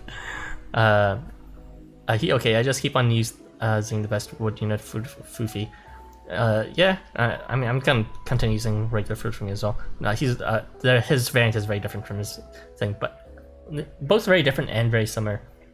Like, different functionality, but in the end, you're still gonna use them for just general utility. There's a difference in terms of... It's kind of like the regular is for long-winded battles. And yeah, and then the variant is for shorter phases. Yeah. So, general purpose, but slightly different, like, battle duration you're expecting with these, like, optimal usages. I never liked him at all. He hates Shiro. How dare you? Does he hate him? I forget. Well, I think the reason... I think he actually likes him. Yeah, I thought so too. Yeah. What the heck? Yeah, he likes him. He likes Shiro. Well, what is this misinformation you're spreading? Oh, Leonan likes Furu. I didn't notice that. Yeah, the perfect combination, obviously. gotta get that higher stigma activation. Actually, no, like, Leonan likes him, so gotta get that perfect regeneration rate, I guess. I don't know. Leonan can give him all those buffs, and Furufumi can give Leonan all those buffs so that she can snipe down it. Shit, Watch out. Battle, you've heard of Battle Mercy, get ready for a battle, Leonan. Well, soon is D&D time. Excited. Yeah, have fun with that, Brian. And I need to try Furufumi out because I haven't 2 times. Yeah, he's pretty fun to just have exist in the battlefield, I guess. Alright, that concludes our stream. Thank you for coming, and thank you, Irby and Zelgas, for maintaining your wits throughout this entire thing. I know I was losing mine. So, any final thoughts on just the overall event and banner? Everything was terrible. It was mostly not great, to be honest. Like, nothing's too remarkable. I mean, I think Tez and Ryota are cool, but the rest of them are kind of meh. Ketchi is totally missed opportunity, and all the skill the skill evos were okay, except Arsalan, who can go die. No. Well, actually, Judy already did that. Pensive. Do you guys hear? Do you guys hear this? Chat, do you hear this? Be glad I'm like the optimistic one. Otherwise, it's just gonna be 3 guys shitting for 3 hours on everyone. Jesus Christ. We tried our best to say the positives of units. Even though there wasn't a lot of positives to talk about. Well, this. I'll just have to pick up the load of optimism, I guess, where you guys left off. But yeah, my own thoughts for it was, holy fucking shit, so many fucking bellies. It's totally worth pulling, regardless of the kits, which is, the very first time I felt that way. Every single time, I always, there's always been a mixture of me considering both how some of the units look and their utility. But this one was just like, I was already deciding to pull on it before I even saw their kits. Just completely up my alley. I know for a lot of people, kind of the opposite, but let me have this. It's my thing. And as for the event itself, I'm pretty excited for it. The music from Salomon is pretty hype. Gotta get that hype. Yeah, I'm actually really looking forward to the translations of the event by Lauren, because I think this is going to be an interesting event, at least. Yeah. and I really like the music, but the kits, not so much. Yes, the budget for the kits went on to the story and music. Yeah, and an event of a dumb, simple fun. That's what we need, and less of the mental health examinations and all that. Let's go, basic festival fun. Can't wait to see the scene where what's called Little Salmon dances left and right at the end or something. Alright, I think that concludes all our overall thoughts for everything, including the banner and the event and our point in continuing through this dreaded existence we call life. So thank you for joining, everyone. I will just read out the comments. Wait, oh, look at what's that last message. I agree with Leicester. I agree. Wait, I don't That's know. wrong. Wait, what? I will get to that. Let me read these. I need to try. I'm gonna hunt whoever hates Shiro. Okay. Good stream. Goodbye, everyone. Good luck, Azucar. Great stream. Sorry I missed part of it. It's fine. I'm glad you joined any part of it. Good stream. My honest thought says bellies. Exactly. Ryota is the banner, so this is the best banner. Yeah. I missed Tez. Holy fucking shit. Ryota's titties. I just can't stop thinking all of a sudden because you mentioned it. It's just too large. Let's see. Where are we? I realized. I miss Tez. I just realized, except Tez and Ket, others are chunky belly unit. I really don't like the elemental distribution matter, but hey, amazing stream now. It's nice that we finally have some fire focus again, because I was out of fire materials for a long time, and I ran out of them immediately because I got most of the fire units. I forgot to say, I am extremely disappointed that we have fucking 3 fire units. Because Life Wonders keeps releasing fire units over and over again. I don't think there was a single event this year without a fire unit. Oh, well, yeah, because they're all fire. Yeah. We started with Time Slip with Valentine Vargas, then we got like Orgus and Edgar, then Kimon and Jamborid, then Tigre, and now we have 3 fires. I think the pool is getting kind of oversaturated with fire units. Isn't the fire pool already one of the biggest? If they're so oversaturated and they keep on getting new units, then why am I out of fire materials? All the shops should have helped me. Because you're trying to level them all. Because they keep giving me less and less mats. No! Life Wonders, fix your game, add more fire materials. If you're gonna add this much fire units. Yes, the banner size is generous. I like it. So you're gonna be, if you like anyone, or if you like majority units, you'll probably post someone in banner. Unlike the horrifying, what's it called, the Setsubun banner. It was like 1 5-star and 1 4-star only. Oh, worst experience. I have to turn off the battle music. It gives me a headache. I feel like I want Christmas, but well, you know, there's only a bit of a. Everyone has a bit of a limit to Solomon's shashas, so I guess I get it. I feel like I want Christmas event ready. Oh, it's coming. My only gripe is the absolute lack of proper lipping tracks. Dude, God, Wendy. I kind of wanted to ask you earlier for a proper background for the event as well as the raw music, but like I didn't ask because I didn't want to bother you. Anyways. Let's see. Bye bye. It's awful. MMP. I want voice version of music. I love the music. It all sounds cute. Chanting's cute. Not that cute. In conclusion, no more fires 2020. And in conclusion, we are done our stream that lasted 3 hours and 10 minutes. Thank you very much for that. I'm gonna go sleep. All right. Someone actually did it and said, "Fire from gender reveal." Damn it. Cool. Anyways, you guys lead the conclusion and goodbyes. It's your turn. Go. All right. Goodbye. Goodbye, everyone. Thank you for the stream. Thank you for coming and listening. Yeah. To Well. me say bad things about the units and trying to reinforce the positives, even though. Were you about to say there is none? Yeah. All right. Well, thank you. There was things in these, but I mean, it's like none of them are extremely terrible. I think, which is like all right. Maybe like underwhelming, but not terrible, which is nice. Generally underwhelming. All right. I guess not all banners need to be super exciting. Yeah. Well, I got my belly, so I'm fine. In terms of kids, that's what I meant.